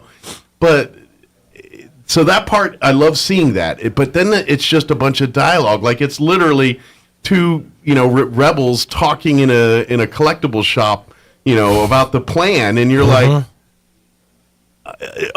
do we need every aspect of this? I mean, good Lord, this is, it's like Sure, I'm curious about the details of the Revolutionary War, but I don't need to see every conversation that took place. Right. You know what I mean? And it feels a little like, all right, let's take some of this out that's just slowing the story down, and let's get to the good stuff. Mm-hmm. But that's my opinion. I'm sure there's some that disagree. But when it feels like a little slog to get through, though, that's not worth it to me as a viewer. There's so much content out there that I shouldn't have to force myself to watch a thing. I was actually watching some of it yesterday. I was like, good Lord. I was like, I've lost. I don't care what happens in I don't. Who cares? Excuse me. I'm like, when's this thing just going to end? Mm-hmm. Like, he goes into one thing to a next and to a next. It's like, some point, they're just going to say thank you and we'll see you next season. Uh-huh. And I'm not watching next season. They put a new one up. Well, Dave Filoni he's behind this too, from what I've gathered. He's like the new headmaster of all things Star Wars. Oh, so well, if that's his offering, he can keep he also did Mandalorian. He did that I loved. He did portions of that. I think he did, and he's responsible for all of Book of Boba Fett. And that was a good one too. Mm-hmm. I enjoyed. There's a lot. This one it. And everyone's like, this is the Rogue One, and all because it has the one character, which, by the way, is the name of the show, not a planet. No, we had that discussion. It's the guy's name, not a planet. Not the forest moon thereof. Yeah, not Andor. Mm-hmm. Yeah, that's not confusing. Let's get a bunch of fake names and then just make them slightly different, and then look at us like we're idiots when we can't tell the difference. Anyway. In fairness, I've confused scallops and shallots my whole life. So, scallops is a delicious meat. Yes. Shallots are not. Make of that what you will. Yeah. See, I used to grow up watching Gene Shalit do movie reviews. So I'm Gene Shalit. I hear Shalit, I'm thinking, the movie review guy?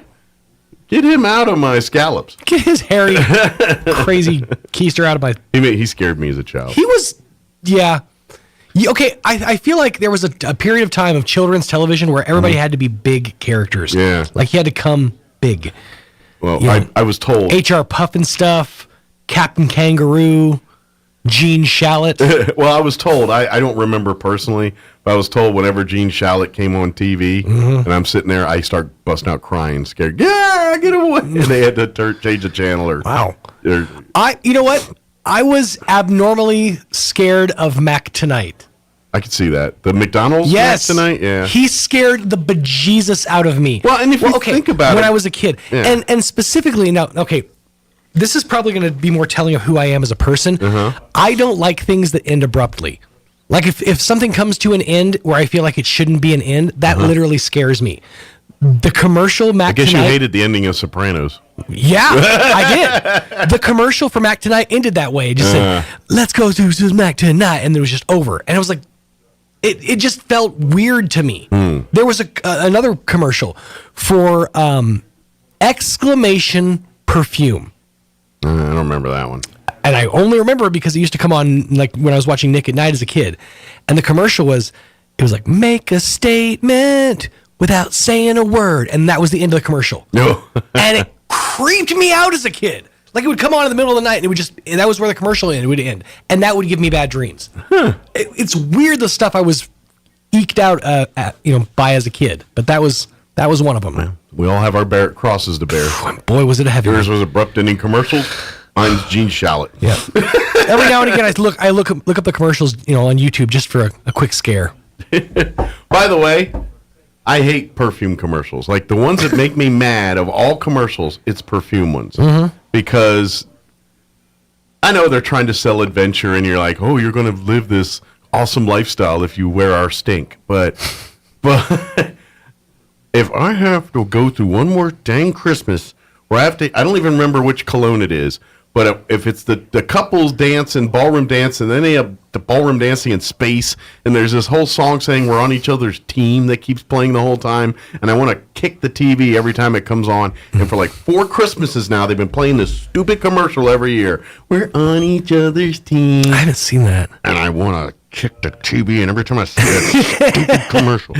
Oh, what they're trying to do is they're trying to make a new Christmas tradition. Well, like every year you see the ringing, Hershey's Kisses, and I haven't seen this one in years, but the Norelco Santa. Yeah. Well, that and the M&M and the Corona palm tree Christmas light. So they're just trying to create a thing.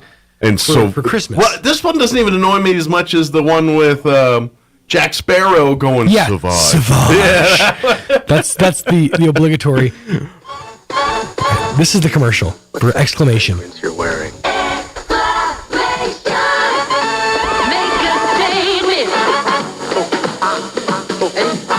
Without saying a word. And it was just over. And that weirded me out. You think someone stopped paying electric bill? There should be more of it, or at least say exclamation perfume by Sauvage or whatever. Was there a witty freeze pose at the end? No, it was just it was following exclamation points fade to black. Oh. Yep. So I would think it'd be like dance moves and then a finale like arm cross. Saying a word. Yeah, kind of. Even that would put some finality to it. No, it was just like there should be more commercial. Yeah. Huh. All right. It's the same thing with songs that fade out. I'm like, what happened there? Were you just like backing out of the room while they were still jamming out? He loves Metallica's Fade to Black. Favorite song. That's the whole thing. All right, let's go ahead and get you up to date on the weather here in just a few. Stick around. We're going to play an interview we had with the folks from the Roswell Community Little Theater talking about their four old broads, as they go abroad. That show's got 2 weeks of that coming up next weekend and the weekend after. But this Saturday, everybody wants cheap airfare. Dinner, but where do you find it? You call Sarah's low-cost airline. Mediterranean's going to be catering the event. So we talk a little bit about that and everything else. So it's another fun weekend of shows and date nights coming up here. We'll play that interview in just a second. Before we do, though, let's go ahead and take a look at that weather. I'm meteorologist Steve Hamilton with your Pecos Valley weather. Little cooler today. We'll be in the upper 50s to low 60s for the afternoon high following a cold front that came through last night, but we will have plenty of sunshine. Might be a little bit breezy. Overnight will be clear, our low in the mid-20s, and then we're in the low 60s for the afternoon high on Friday and sunny. We'll start a warming trend over the weekend, sunny and mid-60s to low 70s. That's your latest forecast. I'm meteorologist Steve Hamilton. Thank you, Steve. Currently 37 degrees here in Roswell. Humidity right at 50%. Winds currently out of the north at 7 miles per hour. There's a little movement in my tree, not a whole lot, so maybe that's on point. Sunny today, 57, the expected high, so a little cooler because all that wind we got yesterday, but less wind. Not much at all, actually. North winds at around 5 miles per hour. Tonight, mostly clear. Overnight low of 25, so going to be chilly, below freezing. South winds at around 5 miles per hour. Friday, we're back up into the low 60s. Sunny, 63 for a high tomorrow with southwest winds 5 to 10. Partly cloudy tomorrow night with an overnight low of 31 degrees. South winds 5 to 10 miles per hour. And then for the weekend, downright pleasant for Saturday. Partly cloudy, highs near 70. South winds 5 to 15 miles per hour. Partly cloudy, once again warm, 67 for a high on Sunday. They do throw the word breezy in there just to mess with you for a little bit. And for your Martin Luther King Jr. Day, Monday, we're looking at sunny skies and a high of 61. Don't get too excited, but I'm seeing around Tuesday of next week, they've thrown in a 20% chance of rain. I'm sure that'll go away by the time we get to Tuesday, but just saying, they're floating that out there. We'll see. All right, it is 8:25. We're going to take a quick 3-minute commercial break, and then we're going to play our interview with the folks from the Roswell Community Little Theater. Don't go away. You're listening to Mornings with Mike Winters. With the hustle, bustle, and bright lights of the holidays in the rearview mirror, it's time to ease into the new year with a new car or truck from your friends at Roswell Ford. Because nobody makes car buying easier. With more than 500 pre-owned vehicles in stock and brand new units arriving all the time, finding the perfect vehicle is easy. A 3-day money-back guarantee on all pre-owned vehicles makes the decision easy. No payments for 90 days easily gives you time to put those holiday expenses behind you. And with a goal of 100% credit approval, Roswell Ford even makes financing easy, regardless of your credit situation. And we happily accept I-10s. Like I said, easy. So make some time and come see what we have for you at the Tailgate Nation. Whatever you're looking for, you can count on Roswell Ford to keep it simple and make it easy. We're waiting for you now at the corner of 9th and Main, so we're even easy to find. As you begin this new year, you may have plans to get in better shape. That's a very good thing to do.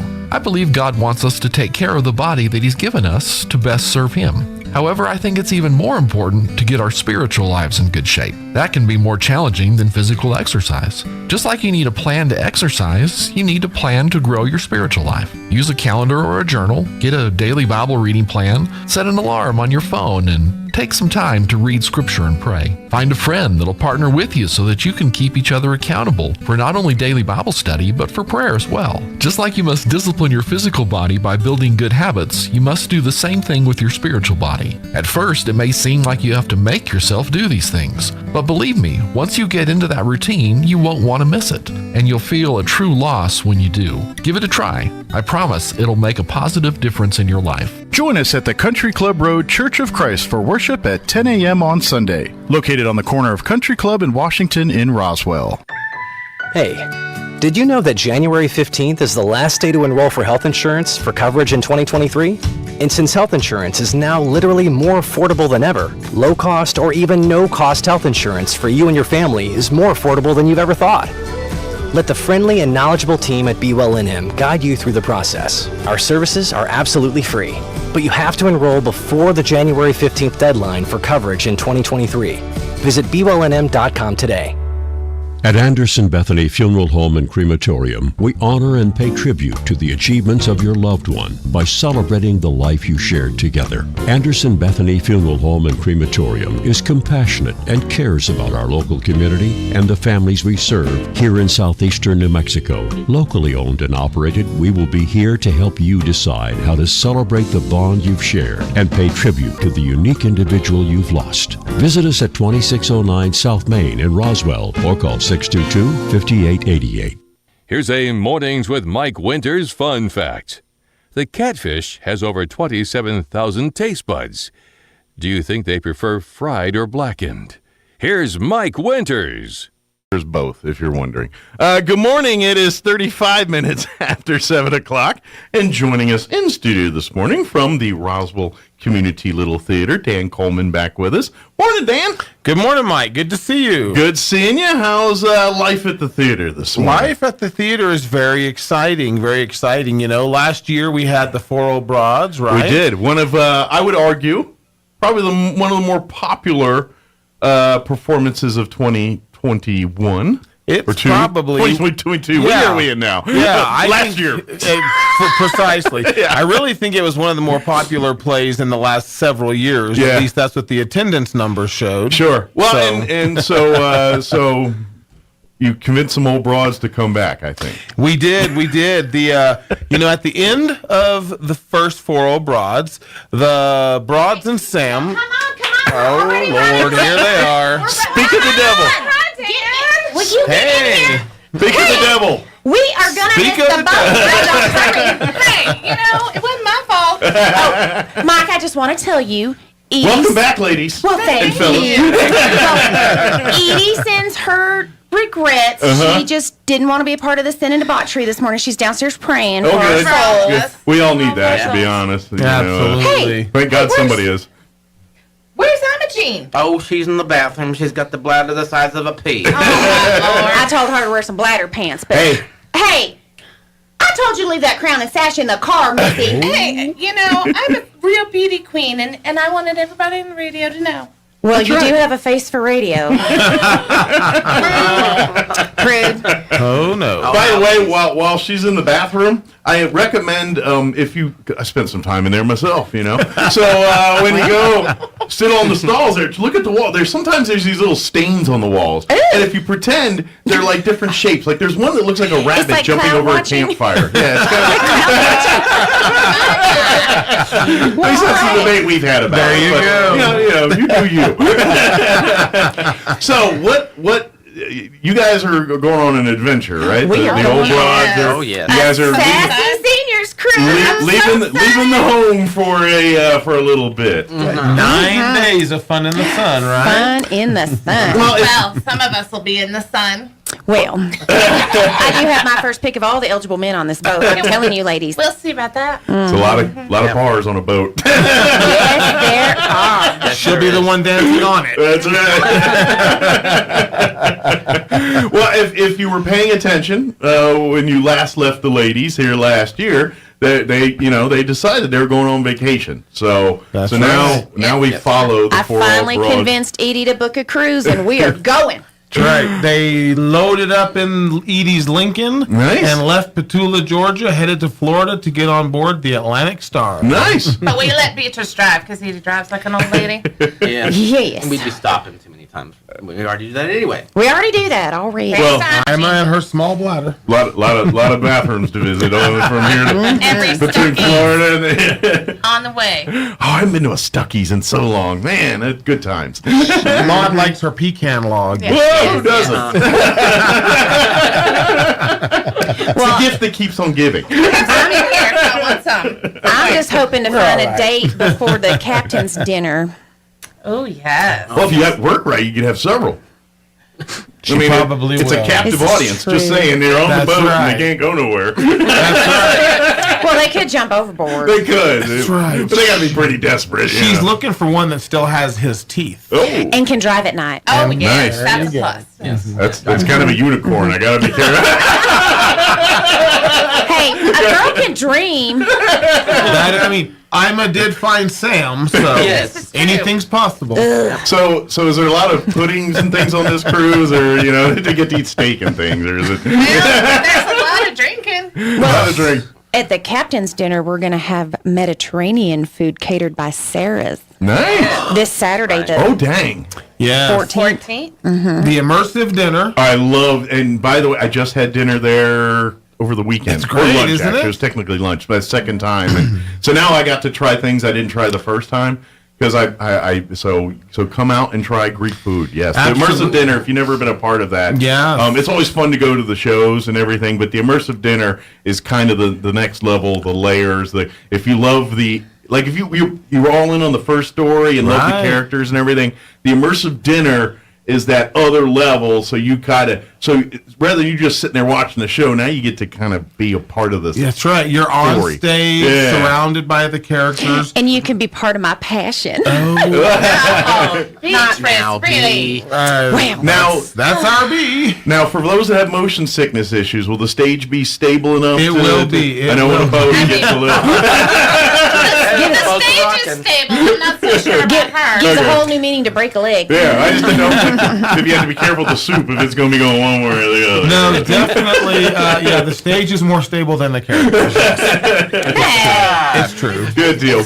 But yes, the all immersive. Now, what's the date on the dinner? So January 14th, this Saturday, which the is immersive dinner. Actually, a week before the opening. the yes. actual opening performance. So here's the beauty: when you buy one of these immersive dinner tickets, you get to come enjoy the food on the stage, surrounded by the characters. You also then get one free admission with that ticket to any one of the 6 shows. Nice. So we're doing something different this time by having the immersive dinner the weekend before. So it's a prequel. Everybody has 6 opportunities then to use their ticket to get into a show. So in theory, you're getting them before they get on the boat. That's right. Yes. Where That's their right. best chance of being sober. The best chance, yes. Well, you don't know what I keep in my little bag of tricks. Do we need to rethink your driving? They're driving whiskey. It helps me see straight. That's right. So since they're on a Caribbean cruise, Sarah's Mediterranean is the one that's catering that dinner. Nice. We've got chicken and beef kebabs. We've got their supreme rice, Mediterranean vegetables. Man. Falafel. Falafel and hummus. Hummus, pita. I do love a good hummus. If you can somehow procure, because if you're going to get the hummus, see if you can get even if a bowl of the baba ganoush. Okay, yeah. It's if you like hummus, it's hummus, but instead of chickpea, they use eggplant. Nice. So it's a little bit sweeter than hummus. And with that warm pita bread that they give you. Oh, yeah.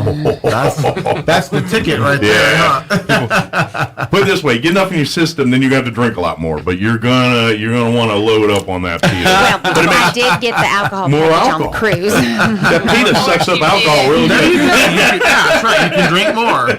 But yeah, their food is amazing. So if you haven't tried it before, use this as an opportunity because now you get to try their delicious food and come out and support the communal theater as well. That's right. And you get to see me. There you go. Yes, we get to see a lot of you. Personalized service. That's right. I will take very good care of you. Will you feed them if needed? Well, if the price is right.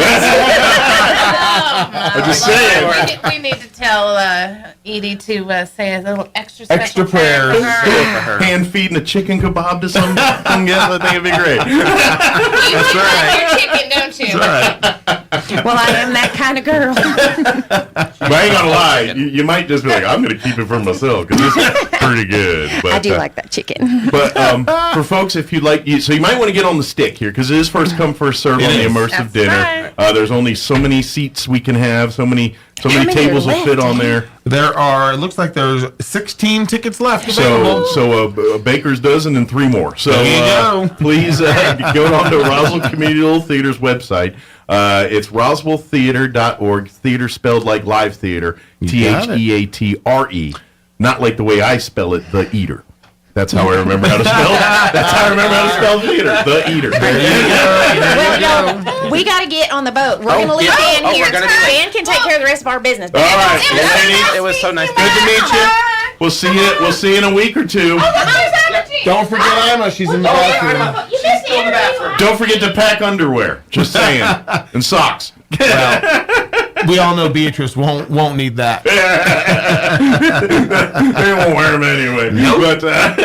But yeah, it really is a lot of fun. The theater does a lot of great shows and performances, and I highly recommend you check them out. But if you're just looking for a night of goofy fun and just entertainment, that's and at the end of the day, it's good enough where it's family enough where you can have like your teenagers and things, and they get the comedy. Don't bring the little kids to this one. It is more adult themed. Yeah, but for a more older, mature. Lots of fun. Great. And particularly if you're looking to get away from the kids and saying, you know what, date night. Yeah, date night or hey, we're going to take mom and pop out for a fun evening, whatever it is, you know. And then then I highly recommend sign up for the immersive dinner next week to get in on that so you can have an awesome meal, but get kind of also, I imagine, little inside info on the play and some of the details. Absolutely. Of the play. All the people that serve these immersive dinners are characters from the play. They're in character.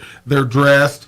Some of what they say are little snippets from the play, but a lot of it is improv in character. So it's really quite a cool experience. Sure. And I imagine for our actors, they come in and don't break kayfabe here as they're doing their thing, which is awesome. But it's also a bit training for those folks too, because which if you've never been to their improv nights and things, I highly recommend you check. There should be one coming up here pretty soon. There is coming up in February. I can't remember the date. I knew it was in about a month. But RoswellTheater.com, you can get all the information, right? Exactly, and you can go and get that there. But it really is that part. And here's the thing too: if you love doing this stuff, talk to them and say, hey, when's auditions? When's thing? I'd love to get more involved in these plays. Absolutely. And they got a great group of people. But they're always looking for more folks to be always looking for more. We've got, I believe it's the week between our broad plays, I think, is when the auditions are for the next play. Okay. And then we do have an improv show coming up in February. And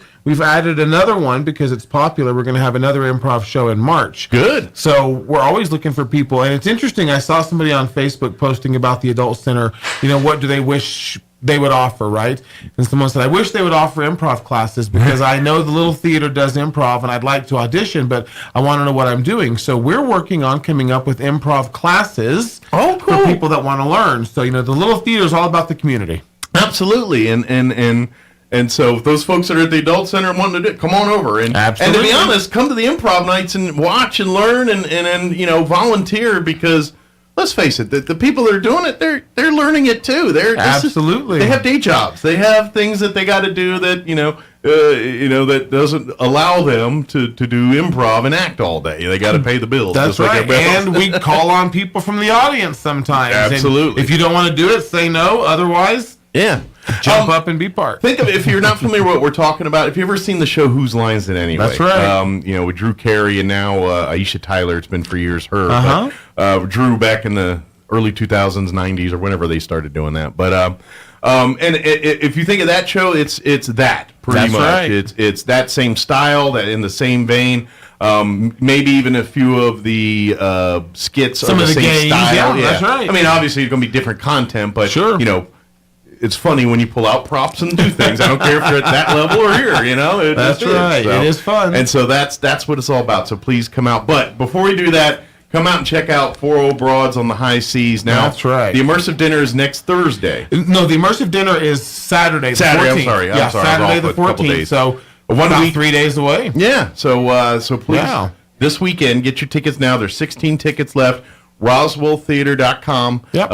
Again, spell theater, live theater, Theatre. That's right. If you go on Facebook and like and follow the Community Little Theater's Facebook page, one of the top posts is the link to 4 Old Broads That's on the High right. Seas. Yes, you sir. click that. That'll also take you to where you need to It go for that. certainly will. So you can get your immersive tickets for Saturday night or for any of the shows, which will start next Friday, Saturday, and Sunday, Yep. and Starts then the the weekend 20th. afterwards. So Right. it'll be Friday and Saturday evenings, 7:30. 7:30, yep. And then a 2:30 matinee on Sundays. That's right. Not this weekend, but the next 2 weekends That's after right. that. Absolutely. And as a pro move, if you have very specific days and times that you're available before the weekends start is the best, your best bet, because generally speaking, once opening weekend happens, a lot of people see it and then they want to come back the next weekend and bring new Absolutely. friends. Bring and their things. friends, yeah. So it gets. I'm not saying they'll get you in. They'll get everybody in. We'll make it work. But it gets a little bit tighter towards the end of the second weekend when people are just, you know how we are. We're the land of manana procrastinators. We're like, Exactly. oh, yeah, We all let's go. wait till the last minute. So it might behoove you,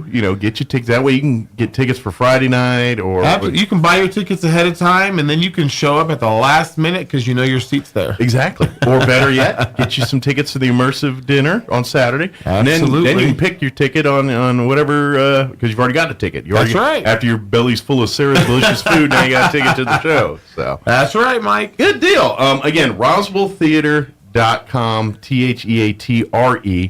And also, by the way, if you have families with children, elementary age, Yes. things like that. Even into high school. Into high school as well, too. The Kids Arts Program, CAPS program. That's right. That's through the Community Little Theater. And it's, yes, on the surface, it's to teach kids theater and on stage and that stuff.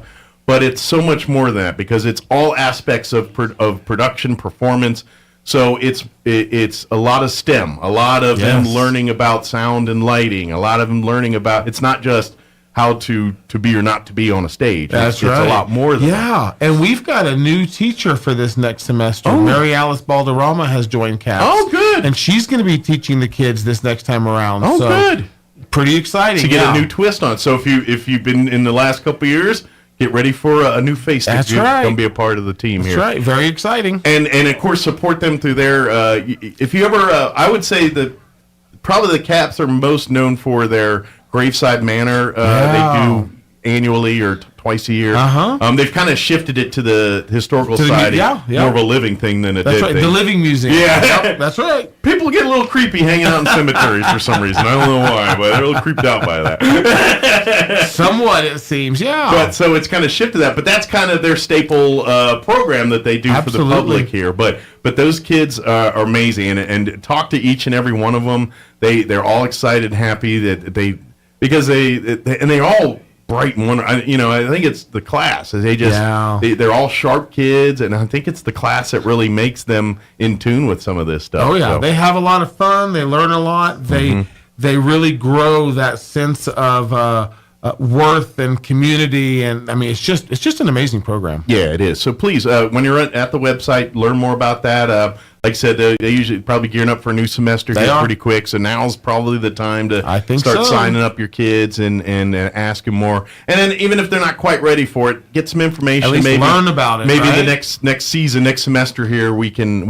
get them in there because there's no plans for it to go away anytime Nope, soon. there is not. I'm curious on your fundraising. I know we've been talking about that roof for a couple years and things. How are we doing? I know we keep doing shows and things, but are you guys pretty close to having a roof?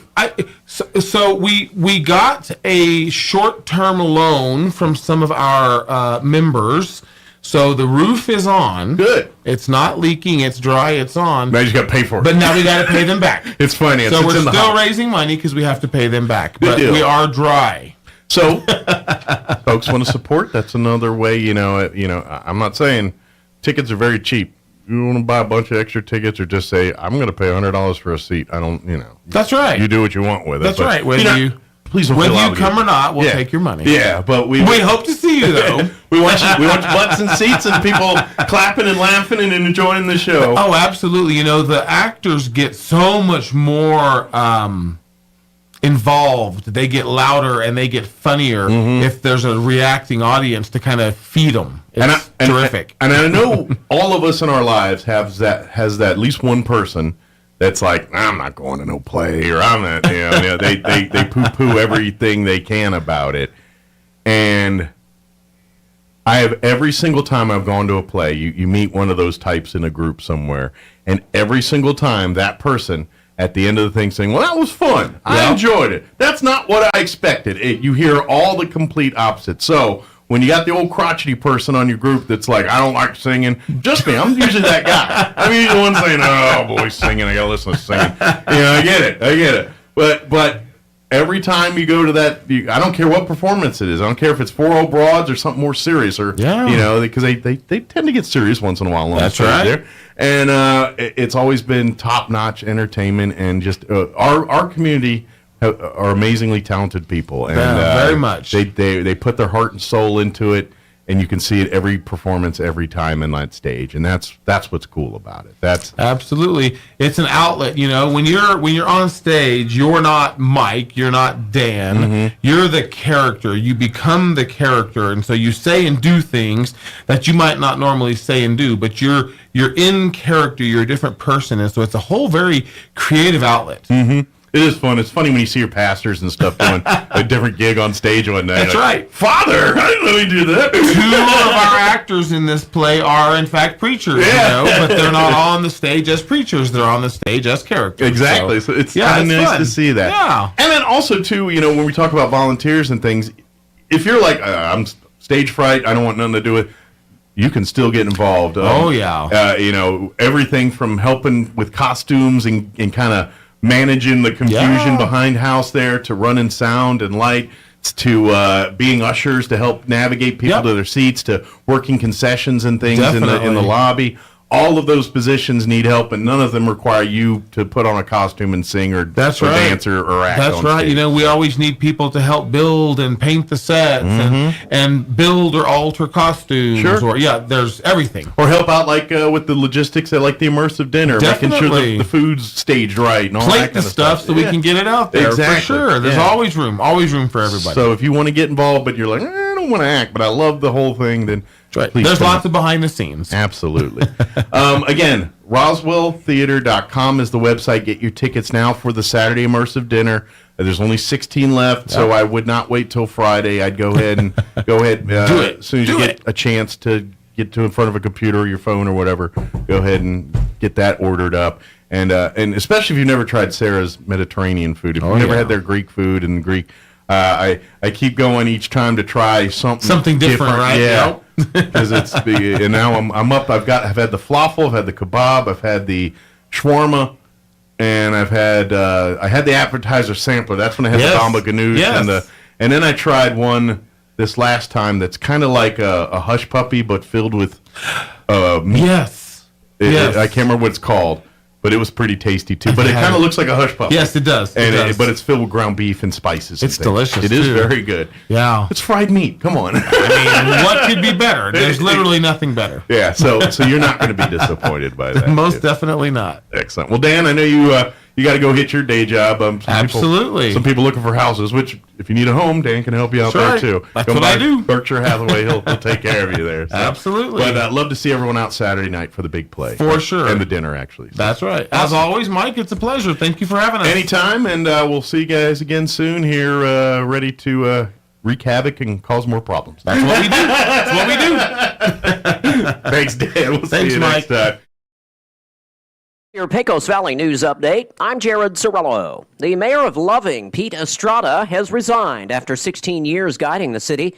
Carlsbad Mayor Dale Janway says Estrada was always easy to work with and credited him with overseeing one of the largest periods of growth in Loving history. Loving Mayor Pro Tem Ricky Fuentes will serve as mayor in the interim. Also in Carlsbad, John Majerus has been selected to serve as the new assistant chief of the Carlsbad Fire Department. Majerus, with over 19 years' experience in the fire service, he's been with Carlsbad since 2010. And the city of Carlsbad is also working with the contractor doing the road work at Canal Street and Cherry Lane. Even though the intersection is not in the city limits of Carlsbad, the city says it recognizes that the work greatly impacts residents. The project is a private sewer line being handled by J&H Services. Eddy County handles right-of-way issues while the sewer line is being connected into the municipal sanitary sewer system. You're up to date. I'm Jared Sorello reporting. I'm meteorologist Steve Hamilton with your Pecos Valley weather. Little cooler today. We'll be in the upper 50s to low 60s for the afternoon high following a cold front that came through last night, but we will have plenty of sunshine. Might be a little bit breezy. Overnight will be clear, our low in the mid-20s, and then we're in the low 60s for the afternoon high on Friday and sunny. We'll start a warming trend over the weekend, sunny and mid-60s to low 70s. That's your latest forecast. I'm meteorologist Steve Hamilton. With the Wall Street Business Report, I'm Bill Alexander. U.S. stocks ended up sharply on Wednesday with the S&P 500 and NASDAQ gaining more than 1% each as investors were optimistic ahead of an inflation report that could give the Federal Reserve room to dial back on its aggressive interest rate hikes. Airlines are hoping for a return to normal Thursday after an FAA outage snarled U.S. travel. A nationwide ground stop was imposed by the Federal Aviation Administration over a computer issue that forced a 90-minute halt to all U.S. departing flights. Home Depot says it will change its pay policy for hourly employees starting January 16th, with associates being paid based on exact time punches. The policy had been to round total shift time up or down to the nearest 15 minutes. The practice is being changed nationwide to pay hourly associates to the nearest minute, a company spokesperson said. For the Wall Street Business Report, I'm Bill Alexander in Washington. 9 of 10 people with pre-diabetes don't even know they have it. Left untreated, diabetes can lead to other health complications including heart disease, stroke, and liver disease. Don't put off your care any longer. Artesia General Hospital's Diabetes Care Team can help you make a personalized plan to manage diabetes or pre-diabetes and reclaim your health. Learn more or request an appointment at artesiageneral.com/diabetes. If your car breaks down, no need to cry, because there's always a pal nearby at Big O. At Big O Tires. Locally owned will get you in gear. That's because you've known us for years at Big O. And Big O Tires. Don't need to sweat any extra labor. You can always trust a good neighbor at Big O. At Big O Tires. The best service is part of our code. Need a cup of sugar? We're down the road at Big O. At Big O Tires.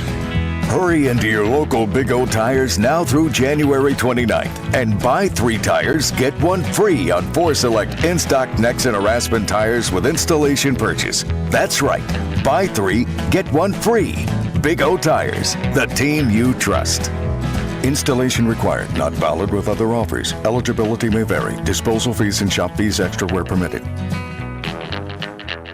Edge Safety and Services LLC in Artesia, New Mexico has an immediate opening for a safety technician.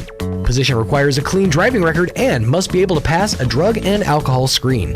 Edge Safety offers great pay with IRA benefits and employer contribution towards health benefits. Please email resumes to edgecoding@yahoo.com or apply in person at 402 West Main Street inside the Edge Safety and Services facility. Edge Safety and Services LLC is an equal opportunity employer. Pressure Services LLC in Artesia has immediate openings for experienced vacuum truck, kill truck, and hydrovac operators. Operators must hold a Class A CDL or Class D CDL, at least 2 years of experience, and be at least 25 years of age. All positions require a clean driving record and must be able to pass a DOT drug and alcohol screen. Pressure Services offers great pay with IRA benefits and employer contributions toward health benefits. Please apply in person at 402 West Main in Artesia, inside the Edge Safety Facility. Equal opportunity employer. Here's a Mornings with Mike Winters fun fact. Men are 6 times more likely to be struck by lightning than women. That's because men are 6 times more likely to wear a tinfoil hat in a thunderstorm. Here's Mike Winters.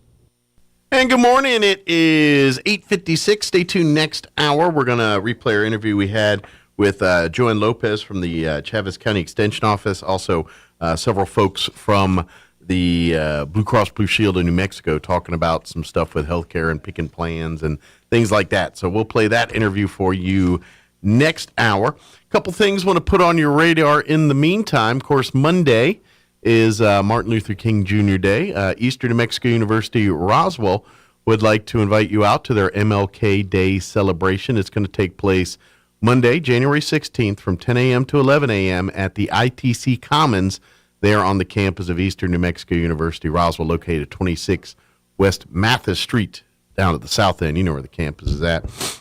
Check out the website of ENMUR to get more information. Just log on to roswell.enmu.edu for more information. But that is this upcoming Monday, January 16th, from 10 a.m. to 11 a.m. at the ITC Commons there on the Eastern New Mexico University Roswell campus.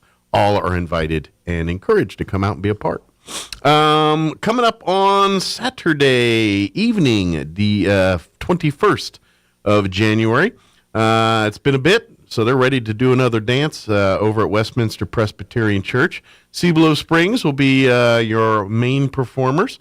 Cost is only $5 per person. Plus, you can dance to Cindy Richardson's 50s and 60s rock and roll or Marvin Roberts' country western. Lots of refreshments as well. They usually put out good little food spread as well. It's $5 for pretty much, food, dinner, dancing, great music, great times. Again, it's at Westminster Presbyterian Church, 2801 West 4th Street, there in their fellowship hall, 6 to 9 p.m. the 21st. And again, cost is just $5 for that there. Let's see. I do want to mention, there it is. Coming up here for Vitalant, they've got a blood drive that's happening today, actually, at the Vitalant office from 11 a.m. until 3 p.m. Everybody that donates blood during the event will get a $10 Amazon gift card. And, of course, the real reason, you're saving a life every time you donate blood. So if you have a little time today and would like to be a giver of life, then please call this number, 575-840-8178. Again, that's 575-840-8178. Schedule an appointment. Hopefully they've got some openings today. I bet if you call them, they can get you in to donate. Again, that's today here in Roswell at the Vitalant office, number 3 Grand Avenue Plaza, from 11 to 3. Next opportunity to donate here in Roswell will be on the 21st, next Saturday. They're going to be at the Vitalant office from 11 to 2:30. For folks in Carlsbad, you can donate blood this Saturday. They're going to be at Albertsons. They're going to have the blood mobile there at Albertsons in Carlsbad from 11 to 2:30. Again, all these blood drives, they're giving away the $10 gift card, and to get an appointment, call 575-840-8178. All right, it is 9 o'clock. Town Hall News up next. We'll be back on the other side of news. You're listening to 106.5 Roswell's Talk FM, KEND, Roswell, New Mexico. We'll be back. Breaking news this hour from townhall.com. I'm Jeremy House. Delays and cancellations among flights across the U.S. were minimal today, a day after a system that offers safety information to pilots failed, grounding some planes for hours. There were 636 delays into the U.S. as of this morning, according to flight tracking website FlightAware, and 82 cancellations. That compares with more than 1,300 flight cancellations and 9,000 delays on Wednesday. Consumer prices moderated again last month. Inflation eased to 6.5% in December compared with 12 months ago. It was the 6th straight year-over-year slowdown. The softer readings add to growing signs that the worst inflation bout in 4 decades is gradually waning. But the Fed doesn't expect inflation to slow enough to get close to its 2% target until well into 2024. That means the central bank will most likely raise its benchmark benchmark rate by at least a quarter point when it meets at the end of the month. I'm Shelley Adler.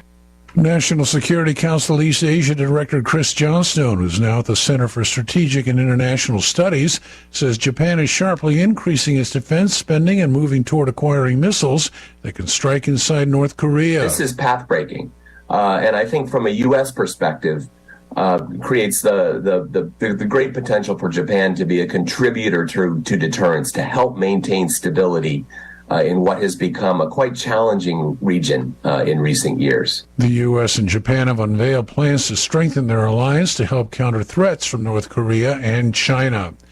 On Wall Street, the Dow is ahead by 80 points. However, the NASDAQ is off by more than 47.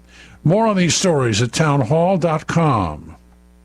Everybody wants cheap airfare, but where do you find it? You call low-cost airlines. Their prices are direct from the airlines, and they're so low you can't find these fares published anywhere. They specialize in cheap flights, discount hotel rooms, cheap car rental rates, and great package deals anywhere around the world. Wherever you want to go, they can help you get there cheaply and with a best price guarantee. If you want the lowest prices on your airline tickets or other travel services, call now. That's right, call. That's the only way to get these rates. Experts are standing by 24/7 to get you the cheapest airfare and hotel rates available. So don't wait. Call right now for the lowest travel prices anywhere and for great last-minute travel deals too. Call 866-755-5300. That's 866-755-5300. Again, that's 866-755-5300. Call us right now. Is on the verge of banning rapid-fire weapons. The House voted 68-41 to make Illinois the 9th state, along with Washington, D.C., to prohibit the sale or possession of semi-automatic weapons. It's in reaction to the 7 killed and 30 injured at a 4th of July parade last year in the Chicago suburb of Highland Park. The House approved a Senate version of the bill. Democratic Governor J.B. Pritzker has said he will sign it. It would ban dozens of specific brands or types of rifles and handguns. Those who currently own such guns would have to register them. Critics vow to see a court declare it unconstitutional. John Scott reporting. As alarms began to go off globally about a novel coronavirus spreading in China, officials in Washington turned to the intelligence agencies for insights about the threat of the virus posed to America. But the most useful earning warnings came from public reporting and diplomatic cables. News and analysis at townhall.com. Some much-needed good news for FTX customers. During a bankruptcy hearing in Delaware on Wednesday, attorneys said the crypto exchange has recovered $5 billion of liquid assets. FTX customers are owed at least $8 billion after the trading platform collapsed last year. The asset seizure is in connection with the ongoing prosecution of former CEO and co-founder Sam Bankman-Fried. Tasha Stevens reporting. Australia has pulled out of an upcoming men's one-day international cricket series against Afghanistan. Cricket Australia cites more restrictions on women's rights imposed by the Taliban government. Australia was set to meet Afghanistan in the United Arab Emirates for 3 matches in March, but following consultation with the Australian government and other groups, Cricket Australia says it has canceled the series. More on these stories at townhall.com.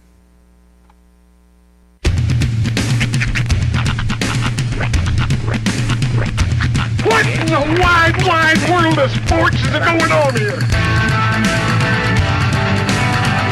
I promise you, whatever scum did this, not one man on this force will rest for 1 minute until he's behind bars. Now let's grab a bite to eat. Yeah, come on. I feel the hot wind on my shoulder and the touch of a world that is older. I hit the switch and check the number. I leave it on and then I slumber. I hear the rhythm ringing through it. Flamenco guitar and cumbia music. I hear the talking of the DJ. The travel listen, what does he say? I'm on a Mexican radio. I'm on a Mexican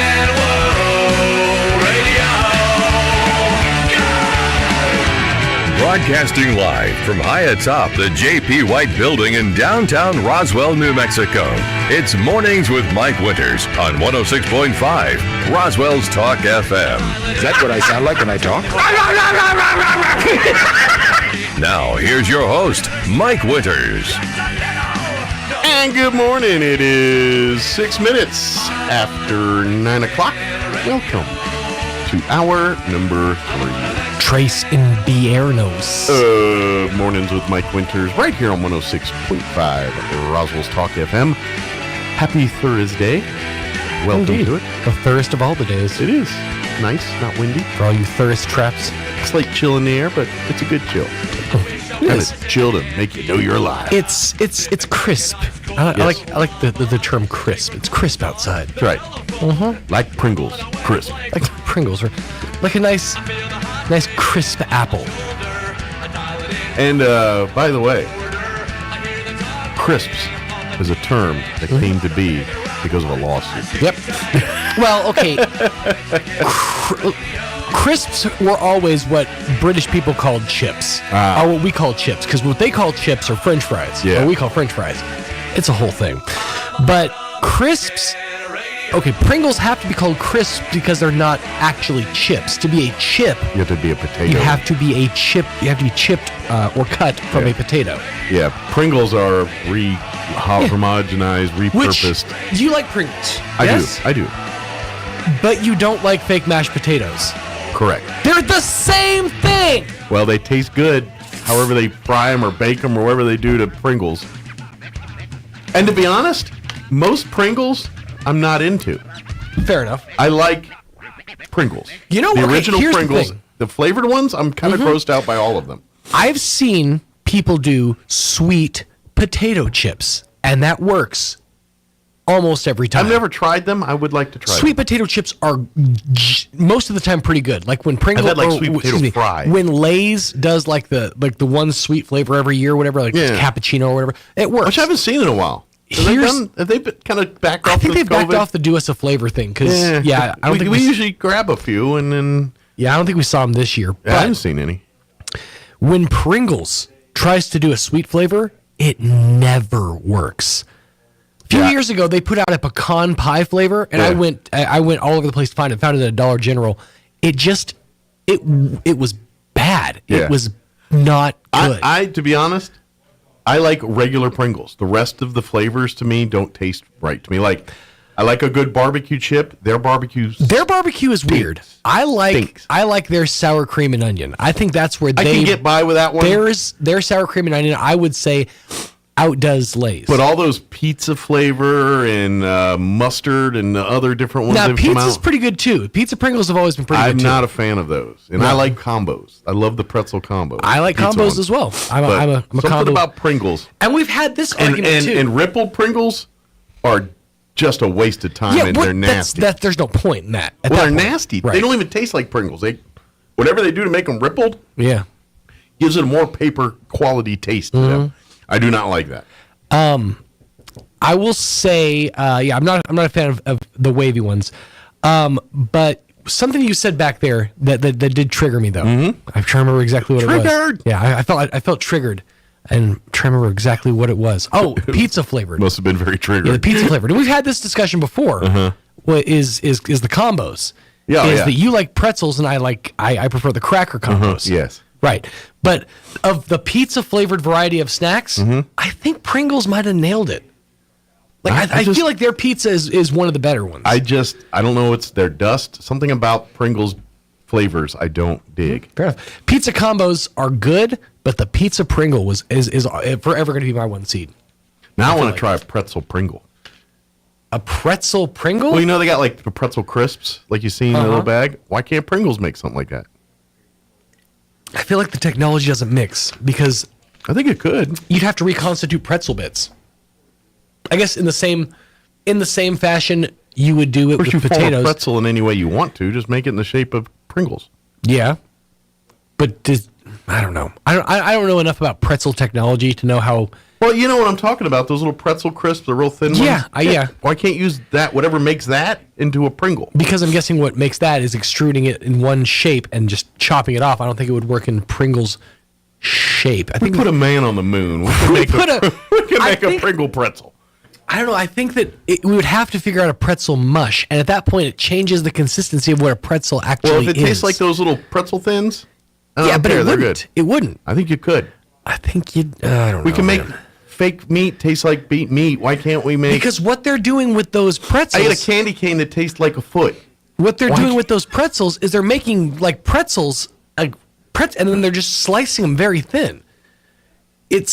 I don't think it would work. No, they're not. Yeah, I think that's what they're doing. No, because it's baked. They're cut and formed that way. Okay, then I don't know. I don't know enough about pretzel technology. They could do it. All right, well, you get your men on it, okay? We have stealth technology. We got people on Mars. We can make a Pringle. There's no people on Mars. What?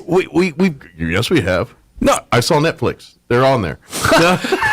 Man grew a potato. Matt Damon grew a potato. That's right. I saw it. The Martian. Seen it. Had potatoes. Why can't make pretzels? Speaking of which, and this has nothing to do with it other than that it was one of the questions we encountered yesterday. Did you know there's interactive Netflix programming? Interactive? Yes.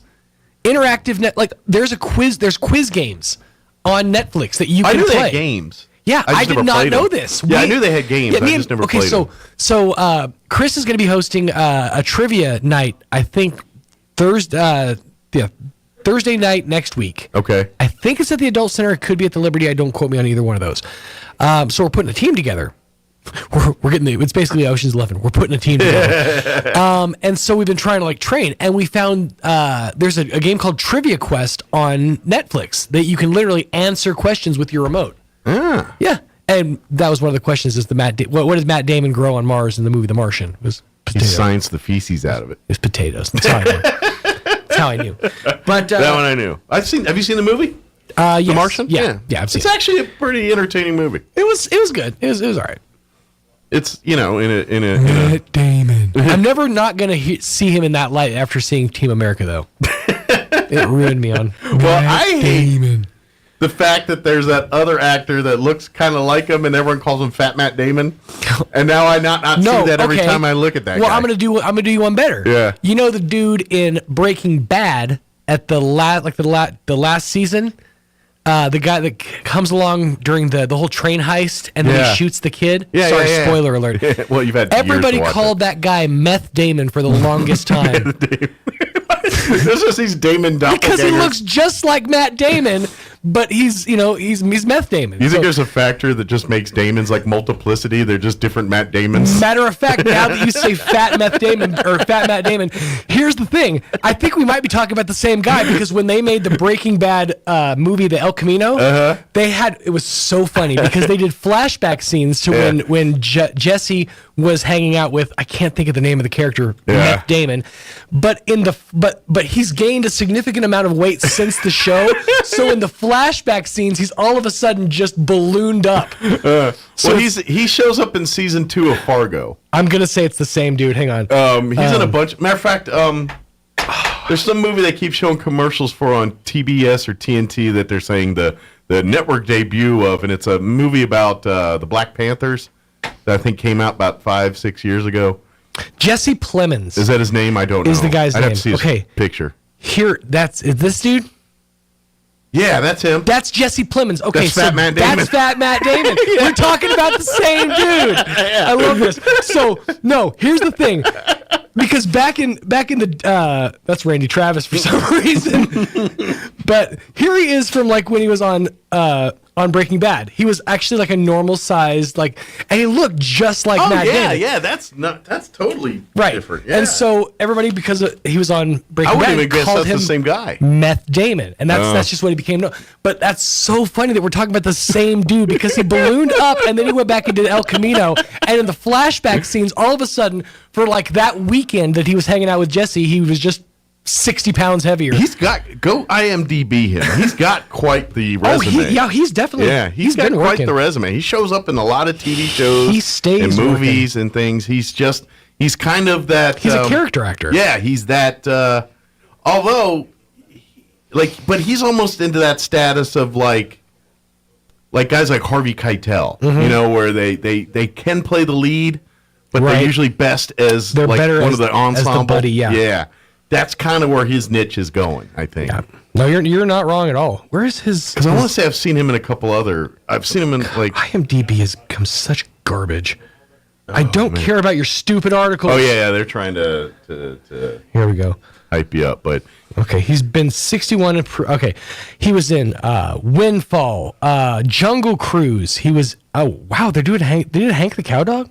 Oh, that was like one of my favorite books growing up. He was in El Camino. He was in The Irishman. He was in Game Night. he shows up in everything. Black Mirror. He's been in a bunch of stuff. Black Mirror's other people. Fargo. There he is in Fargo as Ed Blomquist for 10 episodes. What was the movie that he did? It's about the Black Panthers, and he's in it. Like new? Within the last. Well, they're about to network premiere it on TNT or TBS, but it's been out in theaters. I want to say 4 or 5 years. I don't know that. I can't remember what it's called. It was a kind of Judas and the Black Messiah. That's it. Okay. That's the one. Yeah, they keep advertising. Offered a plea deal by the FBI, William O'Neill infiltrates the Illinois chapter of the Black Panther Party to gain intelligence on Chairman Fred Hampton. Yeah. I'm guessing he plays Chairman Fred Hampton. He's Fat Matt Damon. Fat Matt Damon. Fat Matt Damon. That's just fun to say. FMD. So it's like I don't know if you noticed, but Marilyn Manson has ballooned up quite a significantly. Yeah, he looks also. very so odd. The show that I listen to, they always, whenever he pops up, they go, Fat Manson. It's Fat Manson. So now that's Fat Manson. He Manson. doesn't look like, because he always, like, kids in the 90s, in Marilyn Manson's heyday, he was kind of like spooky. Like there was all kind of rumors about him having ribs removed. In the 90s, he had breast implants added by choice. Right. Now he has breasts because he likes fried chicken. That's right. It's basically, he gave himself the breasts he always wanted. He's a different type of beautiful people. There it is. By the way, his songs hold up. Like I hadn't listened to. Careful. I haven't listened to Marilyn Manson songs in a while, but like I'm talking his hits. But like the other day, Beautiful People and Sweet Dreams. I just ended up showing up on the lexicon of what I was hearing. Yeah. And I'm like, these songs are still pretty jamming. Now, I dig in fairness, one of those is a cover. Yeah. And the other one, yeah, I feel like that one's is Beautiful People a cover too? I don't think so. I think that's an original. That might be his Sweet original. Dreams is Eurythmics. But but I feel like one of those two holds up, but again, not his. There's a lot of songs. Well, and Sweet Dreams does not. His version sounds nothing like the Eurythmics version. What's the lyric? You can't see the forest for the trees, and you can't smell your own blank on your knees. Yeah. I don't know if that one. I mean, it's hit or miss. Well, we'll call it hit or miss. It's like I smelled it. All right, it is 18 minutes after 9 o'clock. Let's go ahead and get you up to date on the weather. I'm meteorologist Steve Hamilton with your Pecos Valley weather. A little cooler today. We'll be in the upper 50s to low 60s for the afternoon high following a cold front that came through last night, but we will have plenty of sunshine. Might be a little bit breezy. Overnight will be clear. Our low in the mid-20s, and then we're in the low 60s for the afternoon high on Friday and sunny. We'll start a warming trend over the weekend, sunny and mid-60s to low 70s. That's your latest forecast. I'm meteorologist Steve Hamilton. Thank you, Steve. Currently 45 degrees here in Roswell. Humidity is at 42%. Winds currently out of the north at 6 miles per hour. Sunny today. A little cooler than yesterday. 57 our official high. It is January. You know what, the 12th or what is it? 12th? Yeah, it's the 12th of January. 57 is not bad. So winds will be out of the north around 5 miles per hour tonight. Mostly clear, overnight low of 25 degrees, winds out of the south at around 5 miles per hour. Friday, back into the low 60s, sunny skies, 63 for a high, winds out of the southwest 5 to 10 miles per hour. Tomorrow night, partly cloudy, overnight low of 31 degrees, south winds 5 to 10. And then for the weekend, partly cloudy Saturday, high of 70, south winds 5 to 15. Sunday, partly cloudy, high of 67 and breezy. So, warmer for the weekend. I can do with breezy. As long as it stays breezy. It doesn't go windy or blustery. Don't want those. So, we'll see. All right, it is 20 minutes after 9 o'clock. We're going to take a 3-minute commercial break. And then on the other side of the break, we'll play our interview with Joanne Lopez from the Chaves County Health Council. Don't go away. You're listening to Mornings with Mike Winters. Hi, I'm Dr. Keon at Carabelli Dental. Same-day smiles are what we do. My passion is helping patients chew, talk, and live with confidence. That's why I'm one of the few doctors in the U.S. who can create beautiful same-day smiles with the latest digital implant technology. This procedure is life-changing. Just ask Sean. Hi, I'm Sean. I've been that voice that you've heard on the radio for most of my life, but I'm also a dad to 2 amazing kids. I've had a million reasons to smile, but in all my old pictures, I was never smiling. Truth is that life of improper care and being dealt a bad hand genetically left me practically with no teeth. It affected everything from the way I ate, the way I talked, and of course how I interacted with people. And that's where Dr. Keon and Carabelli stepped in. They eased my fears. They explained every step of the process in a way that I could understand, and they made me feel almost like I was part of the team. And now I can't stop smiling. I have so much more confidence, and I love looking in the mirror now. I can't explain how much of a difference Dr. Keon's dental implant process made for me. Our team can help you find your smile too. Come see us at Carabelli Dental, 575-622-4455. As you begin this new year, you may have plans to get in better shape. That's a very good thing to do. I believe God wants us to take care of the body that He's given us to best serve Him. However, I think it's even more important to get our spiritual lives in good shape. That can be more challenging than physical exercise. Just like you need a plan to exercise, you need to plan to grow your spiritual life. Use a calendar or a journal, get a daily Bible reading plan, set an alarm on your phone, and take some time to read scripture and pray. Find a friend that'll partner with you so that you can keep each other accountable for not only daily Bible study, but for prayer as well. Just like you must discipline your physical body by building good habits, you must do the same thing with your spiritual body. At first, it may seem like you have to make yourself do these things, but believe me, once you get into that routine, you won't want to miss it, and you'll feel a true loss when you do. Give it a try. I promise it'll make a positive difference in your life. Join us at the Country Club Road Church of Christ for worship at 10 a.m. on Sunday, located on the corner of Country Club and Washington in Roswell. Pecans are a big deal here in Chaves County. We have some of the biggest orchards in the country, and lots of us have pecan trees in our yards. Hi, this is Jim Gill from Roswell Seed Company. Whether you have one pecan tree or 1,000 of them, this time of year, every pecan tree needs fertilizer. So come see us at Roswell Seed Company, and we'll get you fixed up with the right fertilizer for your pecan trees, so that next year, your nuts will be big and beautiful. And that's all I'm going to say about that. This is Dallas Cowboys football 2022. Snap back to Prescott. He's got a lot of time. Only heard here. Deep down the right side. Oh, it's caught at the 45, 40, Pollard. All season. 20, 10, Pollard. Good night, nurse. Monday night, it's your Cowboys and the Tampa Bay Buccaneers. Live from Raymond James Stadium. On this Dallas Cowboys radio network station. Pre-game at 5, kickoff at 6 on 92.9, The Brand. Here's a Mornings with Mike Winters fun fact. You burn more calories sleeping than you do watching television. For the ultimate workout, fall asleep in front of the TV. Here's Mike Winters. And good morning. It is 19 minutes after 8 o'clock, and joining us in studio this morning from the Chaves County Health Council, of course, Joanne Lopez back with us. Good morning. Hi, good morning. How are you? Doing great. And then joining us on the phone this morning from Blue Cross Blue Shield of New Mexico, we have Bonnie Vallo. I hope I'm saying that right, Bonnie. She's the community outreach specialist, and Consuelo Cowder, who is the community relations and community outreach specialist. Good morning, ladies. How are y'all doing today? Good morning. Good morning. Great. Thank you for having us. Anytime. Did I butcher your names, or did I get them okay? You did well. Thank you. Thank you. Well, thank you. I don't do that very often, so I'll take all the kudos I can get there. Well, first off, let's talk about, because we're right at a time of the year where people, healthcare options, all that.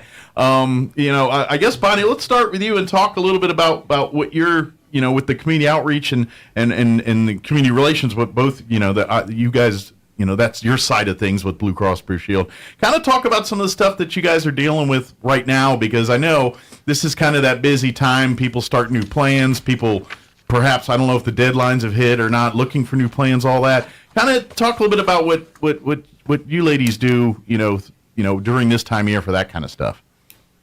Okay, great. Thank you. Well, my name is Bonnie Vallo, and you correctly pronounced it. I'm very happy. Thank you. So I'm one of the community outreach specialists / tribal liaison here at Blue Cross Blue Shield of New Mexico. Okay. And we have a team of 4 of us who take care of education and outreach throughout the state of New Mexico. Oh, wow. And, we're always busy, always on the road and doing really fun things, but also getting that information out about our program. Sure. But before I go on, I really want to thank you all for allowing us time to share some information about our Medicaid plan. So for those of you that don't know, Blue Cross Community Centennial is the name of our Medicaid program, and individuals who are on Medicaid can choose Blue Cross Blue Shield New Mexico as their Medicaid provider. Okay. So when they ask us, because I imagine, especially for people applying for Medicaid for the first time, it's kind of confusing and things, and they probably think they have a certain option, don't realize there's more options available than just one. Yes, there are 3 options available. Okay, good deal. And what makes us different from one another, so we're called Managed Care Organizations, MCOs for short. Okay. And what makes us different, because we all have the same standard Medicaid contract, what makes us different are our value-added services. And those are the extra services, benefits that we offer on top of the standard Medicaid plan. So each MCO offers a different plan. Gotcha. So it's kind of like in order to qualify to be a person that can do insurance for Medicaid, they have a certain set of requirements, and you have to meet those. But at Blue Cross, you kind of said, okay, we're going to do that, but we think our members should also have this, and this, and so you guys said, well, we'll take what you require us to do, and we'll add a few things to that list. So, gotcha. Yes. Okay, perfect. And that's how folks can choose what MCO is best for them. The most important thing, of course, is making sure that the providers that maybe they currently see are contracted with that MCO. So Gotcha. That's the first thing. The second thing is to look at the value-added services to see if they, you said it earlier, if they are right for you. Gotcha. And so those are the 2 most important things. I mean, of course, we'd love everybody to choose Blue Cross Blue Shield of New Mexico. Sure. But we also know that their health is important. Continuity of care is important. Sure. So they need to choose what's going to work best for them. Well, and I would, and obviously, you with you ladies working for Blue Cross Blue Shield, that's kind of, hey, that's who we're touting for, obviously. But I'm also curious because New Mexico is a little unique sure, there's other states with our issues, but let's face it, many of your clientele don't live in Albuquerque or Santa Fe or a major city or someplace where they, and so I would imagine with that continuity stuff you're talking about, it's even more important in places that are more rural medicine, where you have one doctor covering hundreds of miles of territory. And so, when you have someone like Blue Cross Blue Shield, who I don't know numbers and everything, but I'm going to argue they're probably the largest healthcare provider in the country. If I don't know the numbers, but if they're not, they're right there. And so I would imagine when it comes to rural medicine, having someone that covers a lot of territory, does that make sense? Is more beneficial than maybe choosing a plan that's not with someone that has the outreach and basically tools that someone like Blue Cross Blue Shield will have. Does that make sense what I'm saying? It does make sense. Yeah. And, but I think, to be fair, all of the MCOs have outreach teams, and they do provide education across the state. Gotcha. Okay. I just want to make sure that,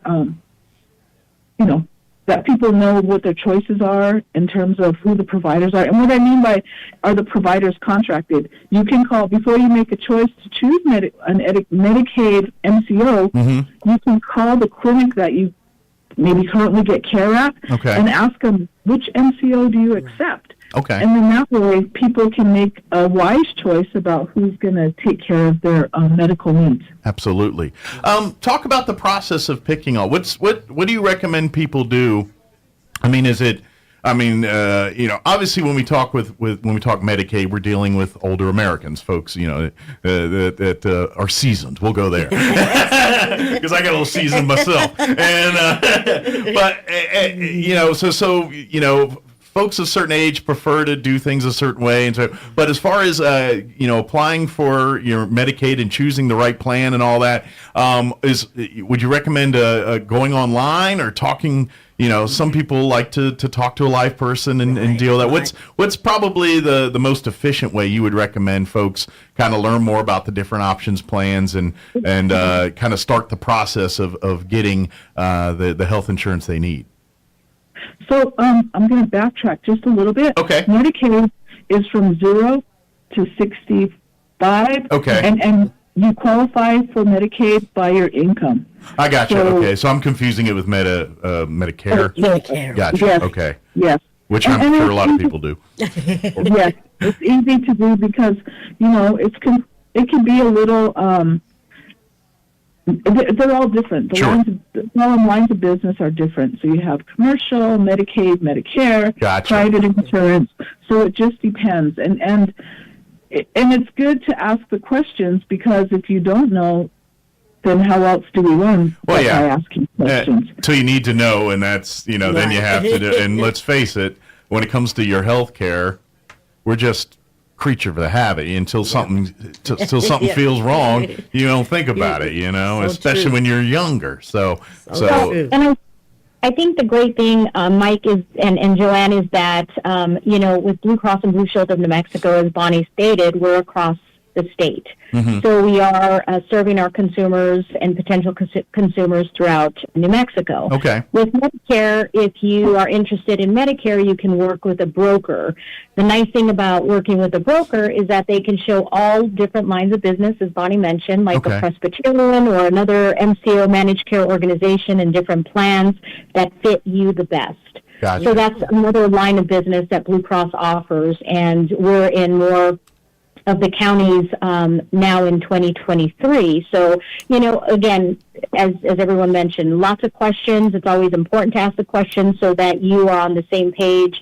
And again, it's what really benefits you as an individual or a family or a senior and so on and so forth. Absolutely. And it just talking, because obviously, when we talk about healthcare plans and people, usually November is when that time frame people start, if they're going to get a new plan for the next year, that's when they go.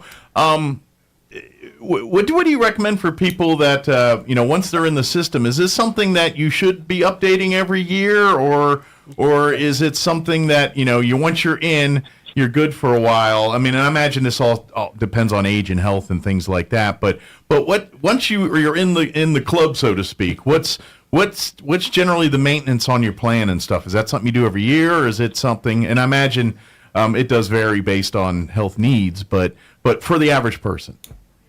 So if people are on Medicaid, it's important to keep their contact information with the state up to date, because all of that contact information is what the MCOs get directly from the state. Gotcha. So if your number has changed throughout the year or your address and you've moved, we don't have that updated information.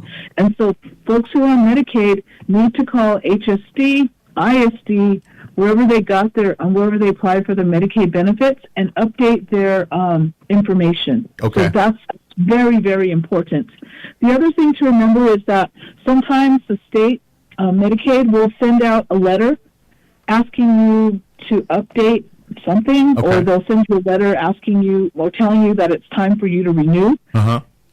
And once you get that, please make sure that you take care of all of the information that they're asking for. Gotcha. Because if you don't, sometimes your benefits can be, you don't have benefits anymore because you didn't take care of that.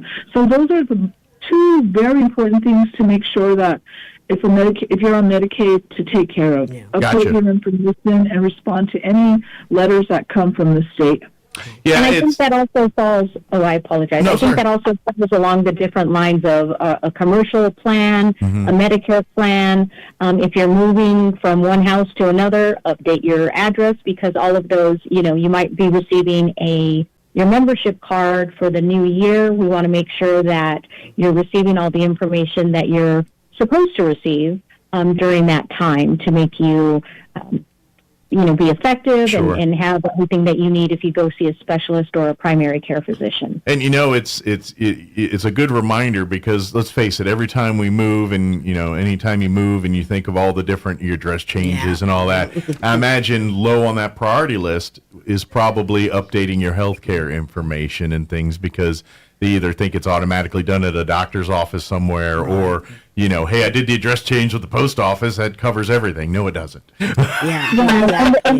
Another great thing is that we have some really wonderful employees who take your call, who are our customer service advocates, and they're very well versed on benefits. Sure. And we really want to ensure that they're providing you that information that you need the first time you call. Sure. So we're really lucky to have local employees here in the state, here in Albuquerque, and making sure that the consumers are getting the information that they need firsthand, and probably within that first call. So sure. Not to mention, you talk about New Mexicans answering the call, which those are people that live in New Mexico. They know how New Mexico is, and so they can relate to what issues you're having and when you're trying to navigate this, they know exactly what you're talking about as someone who may or may not be in this country trying to answer those questions. So that does make a difference for folks if you don't realize it. So very good. One of the other things that I'd like to mention before we move on with Consuelo is that we host virtual Medicaid member advisory board meetings. Okay. And it's a requirement of the state, and they happen 4 times a year. And these meetings, we use them to educate our Centennial members on the benefits, and then also get feedback from them about the members on their healthcare experience. So these meetings are open to all of our Blue Cross Community Centennial members, community partners, and providers.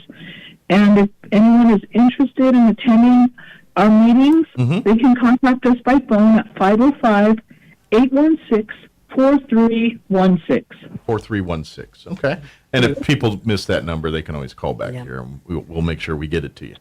No problem there. Very good. And because I know, well, and let's face it, anytime you go through the gauntlet, and it's so if you're driving, whatever, just give us a holler. We'll be happy to get you that number. There you go. So, of course, when we talk about this stuff, and this is the thing we need to do is really that like you're saying, the updating, but the onus is on you to reach out, and once you make the connection, they're going to open the floor with all the options and what you can do. But at the end of the day, you need to reach out. You need to make that phone call. Absolutely. You need to get online and make that request. And once that happens, then you can kind of start this. So that's really, for folks that are having questions, the first thing to do is get in touch with the representative, listen to your options, hear what you have, and then make an educated decision, and then you just let the ball roll from there. So, but very good. What I'm sorry, what other information you ladies wanted to make sure we get out there to everybody that we may have missed?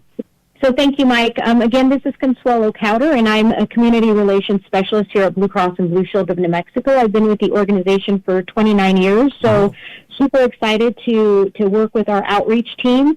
Our outreach team and Blue Cross and Blue Shield of New Mexico Caravan, we regularly visit and attend visits and events in Roswell and again across the state of New Mexico, such as working with Joanne in Chavez County, who's one of our valued community partners. So that's really great. So thank you, Joanne. Thank you. Again, you're welcome.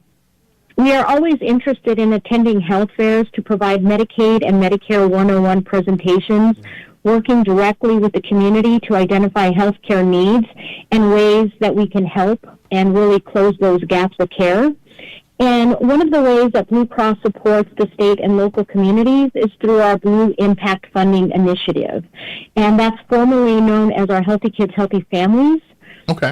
Normally, this grant cycle opens on February 15th and closes on March 31st and is open to all 501c3 organizations. Okay. So if anybody listening this morning is interested in applying, please visit Blue Cross Blue Shield or bcbsnm.com and select company information at the top of the webpage.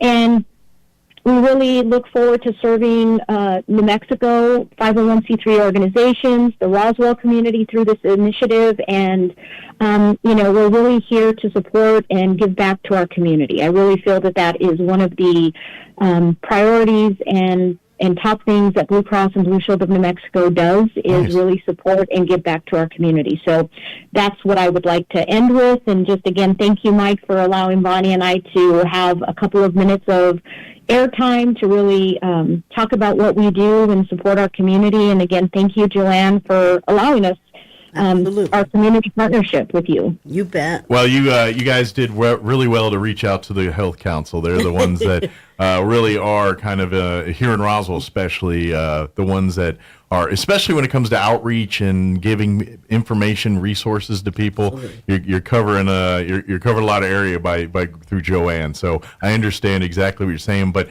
you know. We do have a little bit of reach down into Eddy and Lee counties. If people in those areas are listening too.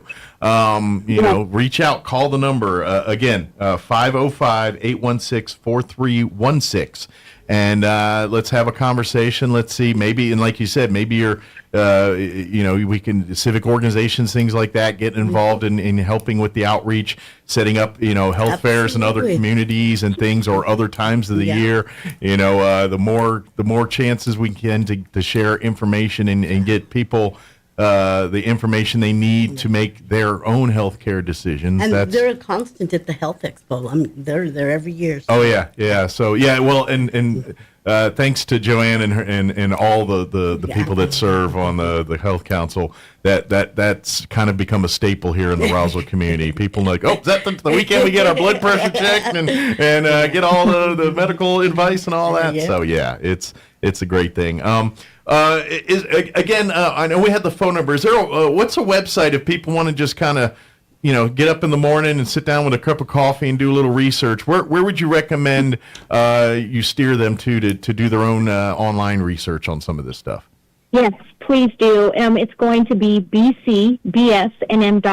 It has our community giving, our caravan, our Blue Bear, anything and everything about our organization, who we are, what we stand for, what we support, different opportunities to apply for a regular grant or sponsorship, or as I mentioned earlier, the Blue Impact Fund.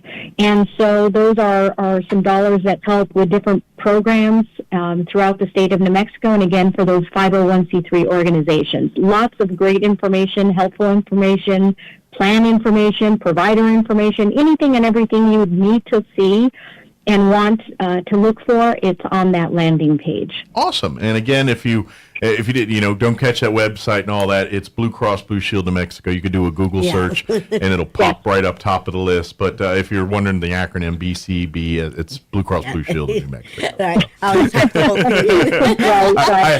have the every month. I also have the folks from Big Brothers Big Sisters come on, and so their website's a bunch of B's and S's and E's and N's, and I was like, it's all short for Big Brothers Big Sisters. So if you remember that, then you're good to go. Same here, Blue Cross Blue Shield of New Mexico. So yeah.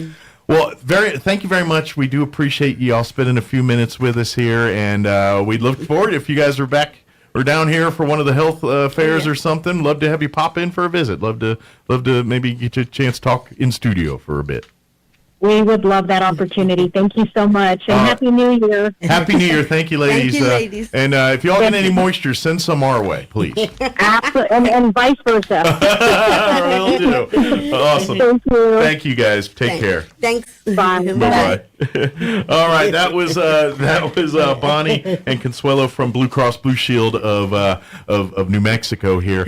Joanne, real quick before you know, if you want to get more involved with the Health Council here locally, you guys meet monthly. We're actually meeting tomorrow. Next meeting's tomorrow. We meet the second Wednesday of every month, and we do meet tomorrow at noon. Okay. You're welcome to come in person, 500 North Main. Okay. Number 102. Okay. Or via Zoom, they can call 211, and I can give them the information. Okay. Yes, and don't forget, that was the other thing I want to hit folks up with here is the Chaves County Health Council has a 3-digit hotline, 211, and it is a number if you have any questions healthcare related for information. This is not 911. Yeah, if you have an emergency, you call 911. But if you're, say, new to town and looking for a doctor, or you know, benefits about to expire and you're looking for direction on plans or whatever, anything like that, The call 211. They have a staff that will direct you, help you, answer you. And, of course,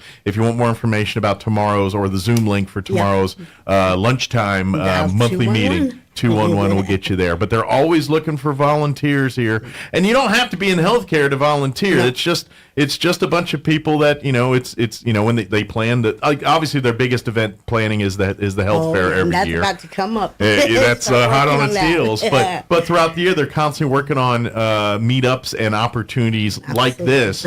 Sometimes it's just a seminar for healthcare workers to learn about a certain rare disease or something. It's things like that throughout the year. But most of us know the health council for the big health fair. It is nice. It's like about school time, about time summer, about time to talk health fair. So absolutely. But and of course 211's on that, and then come on out tomorrow. What's the address again? 500 North Main. Okay. Suite 102. Very good. And that's at noon tomorrow. At noon tomorrow. Awesome. And then of course, if you have any questions, want more information about some of the Blue Cross Blue Shield and Medicare and all, Medicaid, the Medicaid, I confuse all of it too. Me too. That phone number to call, 505-553-4316. So, good deal. Joe, is there anything that you guys want to mention that we slipped on or missed? We just wanted to invite, if they wanted to learn what Travis County Health Council's about. Absolutely. Come out to the meeting tomorrow. Come out to the meeting and just get a feel of it and see what they think. They're always looking for people. Absolutely. Especially if you love getting involved with the community and not really sure, where you can best serve. Absolutely. Come out to that meeting. And it's a lot of it. Like if you love helping to plan events and things like that, and, that's, then they got a lot of work for you to do. So. Good deal. Well, Joanne, as always, appreciate the visit. Thank you for a new list. I will now see you on the 24th, and I know I got it right here. So we got it scheduled. Oh my goodness! Thank you very much. Absolutely, thank you for having me. Yeah, anytime. Happy New Year. Same to you. All right, it is 8:42. Let us pause for news, commercials, and. Valley News Update. I'm Jared Cirillo. The mayor of Loving, Pete Estrada, has resigned after 16 years guiding the city. Carlsbad Mayor Dale Janway says Estrada was always easy to work with and credited him with overseeing one of the largest periods of growth in Loving history. Loving Mayor Pro Tem Ricky Fuentes will serve as mayor in the interim. Also in Carlsbad, John Maharis has been selected to serve as the new assistant chief of the Carlsbad Fire Department. Maharis, with over 19 years' experience in the fire service, he's been with Carlsbad since 2010. And the city of Carlsbad is also working with the contractor doing the road work at Canal Street and Cherry Lane. Even though the intersection is not in the city limits of Carlsbad, the city says it recognizes that the work greatly impacts residents. The project is a private sewer line being handled by J&H Services. Eddy County handles right-of-way issues while the sewer line is being connected into the municipal sanitary sewer system. You're up to date. I'm Jared Cirillo reporting. Turn up your radio. Here's the Sean Hannity Morning Minute. AOC is getting brutalized all over social media after she mocked Congressman Ronnie Jackson, who I saw last night, for tweeting that he would never give up his gas stove. Well, I'm not giving up my gas stove either. I'm not doing it because then I won't be able to cook the way I need to cook. Did you know that the ongoing exposure to NO2 from gas stoves is linked to reduced cognitive performance? So she's saying a gas stove is pretty much linked to brain damage. She's saying it to a medical doctor, Dr. Ronnie Jackson. And Jackson vowed he'd rather die than give up his gas stove. I'm never giving up my gas stove. If the maniacs in the White House come from my stove, they can pry it out of my cold, dead hands. Come and take it. I'm with him. Check out the Sean Hannity radio show later today, right here. Tragically, last year had a record number of school shooting victims. Now, in active shooter incidents, schools go on lockdown and locked doors impede law enforcement's access. Now, with Knox, both school officials and law enforcement have access to key cards, keys, floor plans, and getting them into those locked doors. Get Knox. Just go to schoolentry.com. That's their website, schoolentry, one word.com. Schoolentry.com. Finding great candidates to hire can be like, well, trying to find a needle in a haystack, but not with ZipRecruiter. Its powerful technology actively finds and invites qualified candidates to apply to your job. So while other companies might deliver a lot of hay, ZipRecruiter finds you the needle in the haystack. See why 4 out of 5 employers who post a job on ZipRecruiter get a quality candidate within the first day. Try ZipRecruiter for free at ZipRecruiter.com/free. That's ZipRecruiter.com/free. I'm meteorologist Steve Hamilton with your Pecos Valley weather. A little cooler today. We'll be in the upper 50s to low 60s for the afternoon high following a cold front that came through last night, but we will have plenty of sunshine. Might be a little bit breezy. Overnight will be clear, our low in the mid-20s, and then we're in the low 60s for the afternoon high on Friday and sunny. We'll start a warming trend over the weekend, sunny and mid-60s to low 70s. That's your latest forecast. I'm meteorologist Steve Hamilton. With the Wall Street Business Report, I'm Jeremy House. Inflation eased again in December with the Consumer Price Index checking in at 6.5%. The CPI report shows signs that the Federal Reserve's interest rate increases are cooling the overheated economy. It was the slowest rate of price increases in more than a year. Inflation is still well above normal levels, and the economy remains vulnerable to shocks that could send prices back up. That's correspondent Bernie Bennett reporting. American Airlines is raising its forecast of revenue and profit in the fourth quarter. The airline says revenue was 16 or 17% above the same quarter in 2019 before the pandemic. U.S. applications for unemployment benefits fell by 1,000 last week to their lowest level in 15 weeks as the job market continues to show resiliency in the face of the Federal Reserve's attempts to cool the economy. For the Wall Street Business Report, I'm Jeremy House. I'm amazed at just how different our store looks from a year ago. Hi, this is Melanie from Glenn's Furniture. It's been a long time coming, but our showrooms are absolutely filled with beautiful new items. Gorgeous power reclining furniture for your living room, cozy bedroom suites and mattresses, and stylish new dining room tables and dinettes. I'll bet we have exactly what you're looking for. So hurry to Glenn's Furniture at the corner of Union and Alameda, where delivery is free since 1953. Listen, you want a pizza? You can get one of those anywhere. But if you want authentic, traditional, brick oven-style pizza, forget about it. There's only one place in town, our Pizza Center in Roswell. I'm talking about authentic pies using authentic ingredients. Plus, pasta, salads, wings, subs, burgers, and a whole menu chock full of your favorites. You can dine in or have it delivered up to 5 miles. Open Monday through Saturday, 11 a.m. to 10 p.m. at 505 North Main in Roswell. Or check out RoswellPizzaCenter.com. And hey, mention you heard it on the radio and buy one pizza, get one free. Our Pizza Center, a taste of the old world, right here. If you're missing a tooth or several teeth, a dental implant may be the ultimate solution. Implants look and feel so much like real teeth that you probably forget you have an implant. Maupin and Brown Dentistry is one of New Mexico's most experienced implant providers, with literally thousands of implant patients who are absolutely delighted with the results. Call Maupin and Brown today for an evaluation. You'll be surprised how affordable implants can be. Maupin and Brown, your choice for experienced, state-of-the-art dentistry. If your car breaks down, no need to cry, because there's always a pal nearby at Big O. At Big O Tires. Locally owned will get you in gear. That's because you've known us for years at Big O. Big O Tires. Don't need to sweat any extra labor. You can always trust a good neighbor at Big O. At Big O Tires. The best service is part of our code. Need a cup of sugar? We're down the road at Big O. At Big O Tires. Hurry into your local Big O Tires now through January 29th and buy 3 tires, get 1 free on 4 select in-stock Nexen or Aspen tires with installation purchase. That's right. Buy 3, get 1 free. Big O Tires, the team you trust. Installation required, not valid with other offers. Eligibility may vary. Disposal fees and shop fees extra where permitted.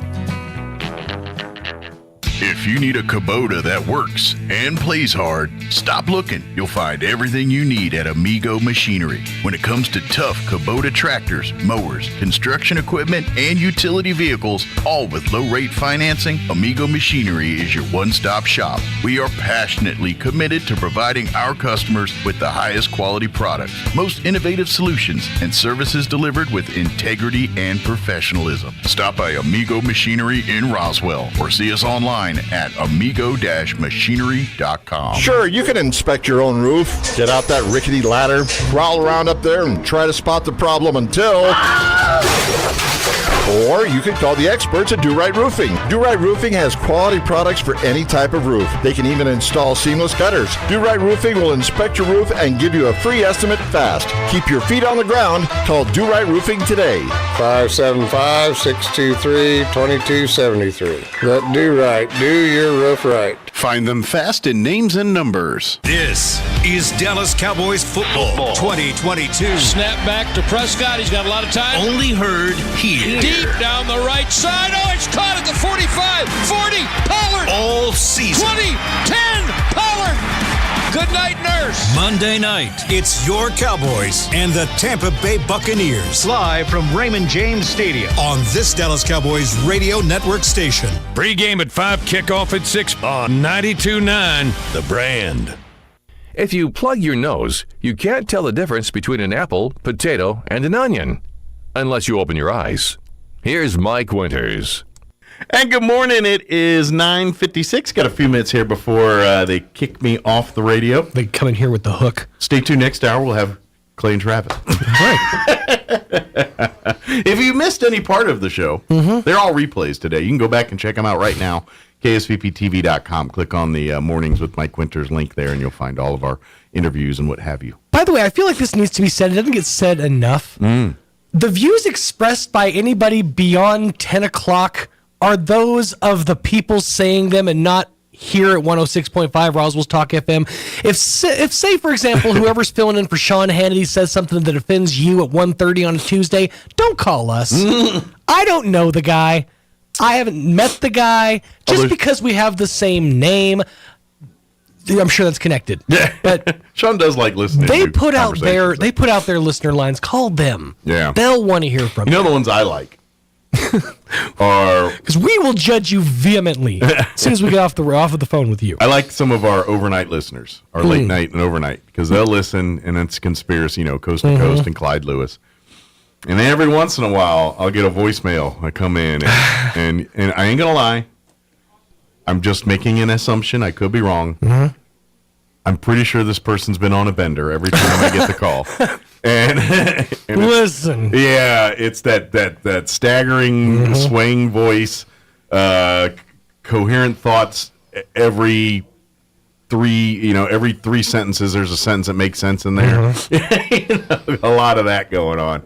So I just think that too much attention is being paid to Area 52 and not the other 51 areas. I just think it's too much. Occasionally during election season, we get manifestos. That shows up. You do occasionally see one, and it's funny too because they'll just slide under the door. Yeah, or they come in the mail and they're not from anybody local. Like a lot of times we'll get manifestos, and because we're a conservative talk station, we're on the list. And so we get all the stuff from the people that strongly support and listen.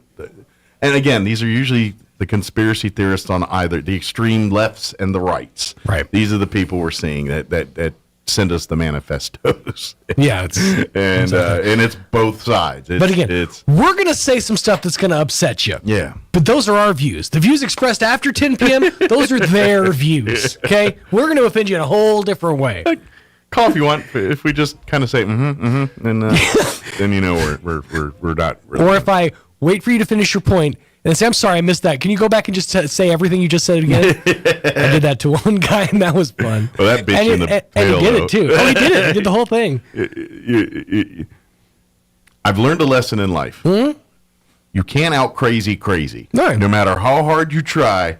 You can't out crazy it, so don't try. Some people just want to talk. I know. And when they do, I just set the phone down and let them go. It's fine. It's your time. You go ahead. Get it off your chest. Yeah. I just, that's a losing battle every time. It makes you feel better. You're talking in the air, then Go nuts. If you need an example, check out the internet, the entire internet. Oh, yeah. That's your That's example. exactly what Twitter is right there. All right, we got to go. You're listening to 106.5 Roswell's Talk FM, KEND, Roswell, New Mexico. Breaking news this hour from townhall.com. I'm John Scott. Rising consumer prices in the U.S. moderated again last month, and that will bolster hopes that inflation's grip on the economy will continue to ease this year and possibly require less drastic action by the Federal Reserve to control it. Inflation eased to 6.5% in December compared with 12 months earlier. California has been hit by 7 storms since the end of December, and 2 more slightly weaker ones are expected before the state gets a reprieve.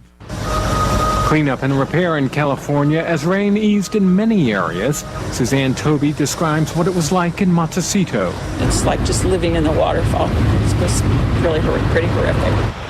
At least 18 deaths have been tied to the storms that began hitting the state late last month. Lindsay Doan's son Kyle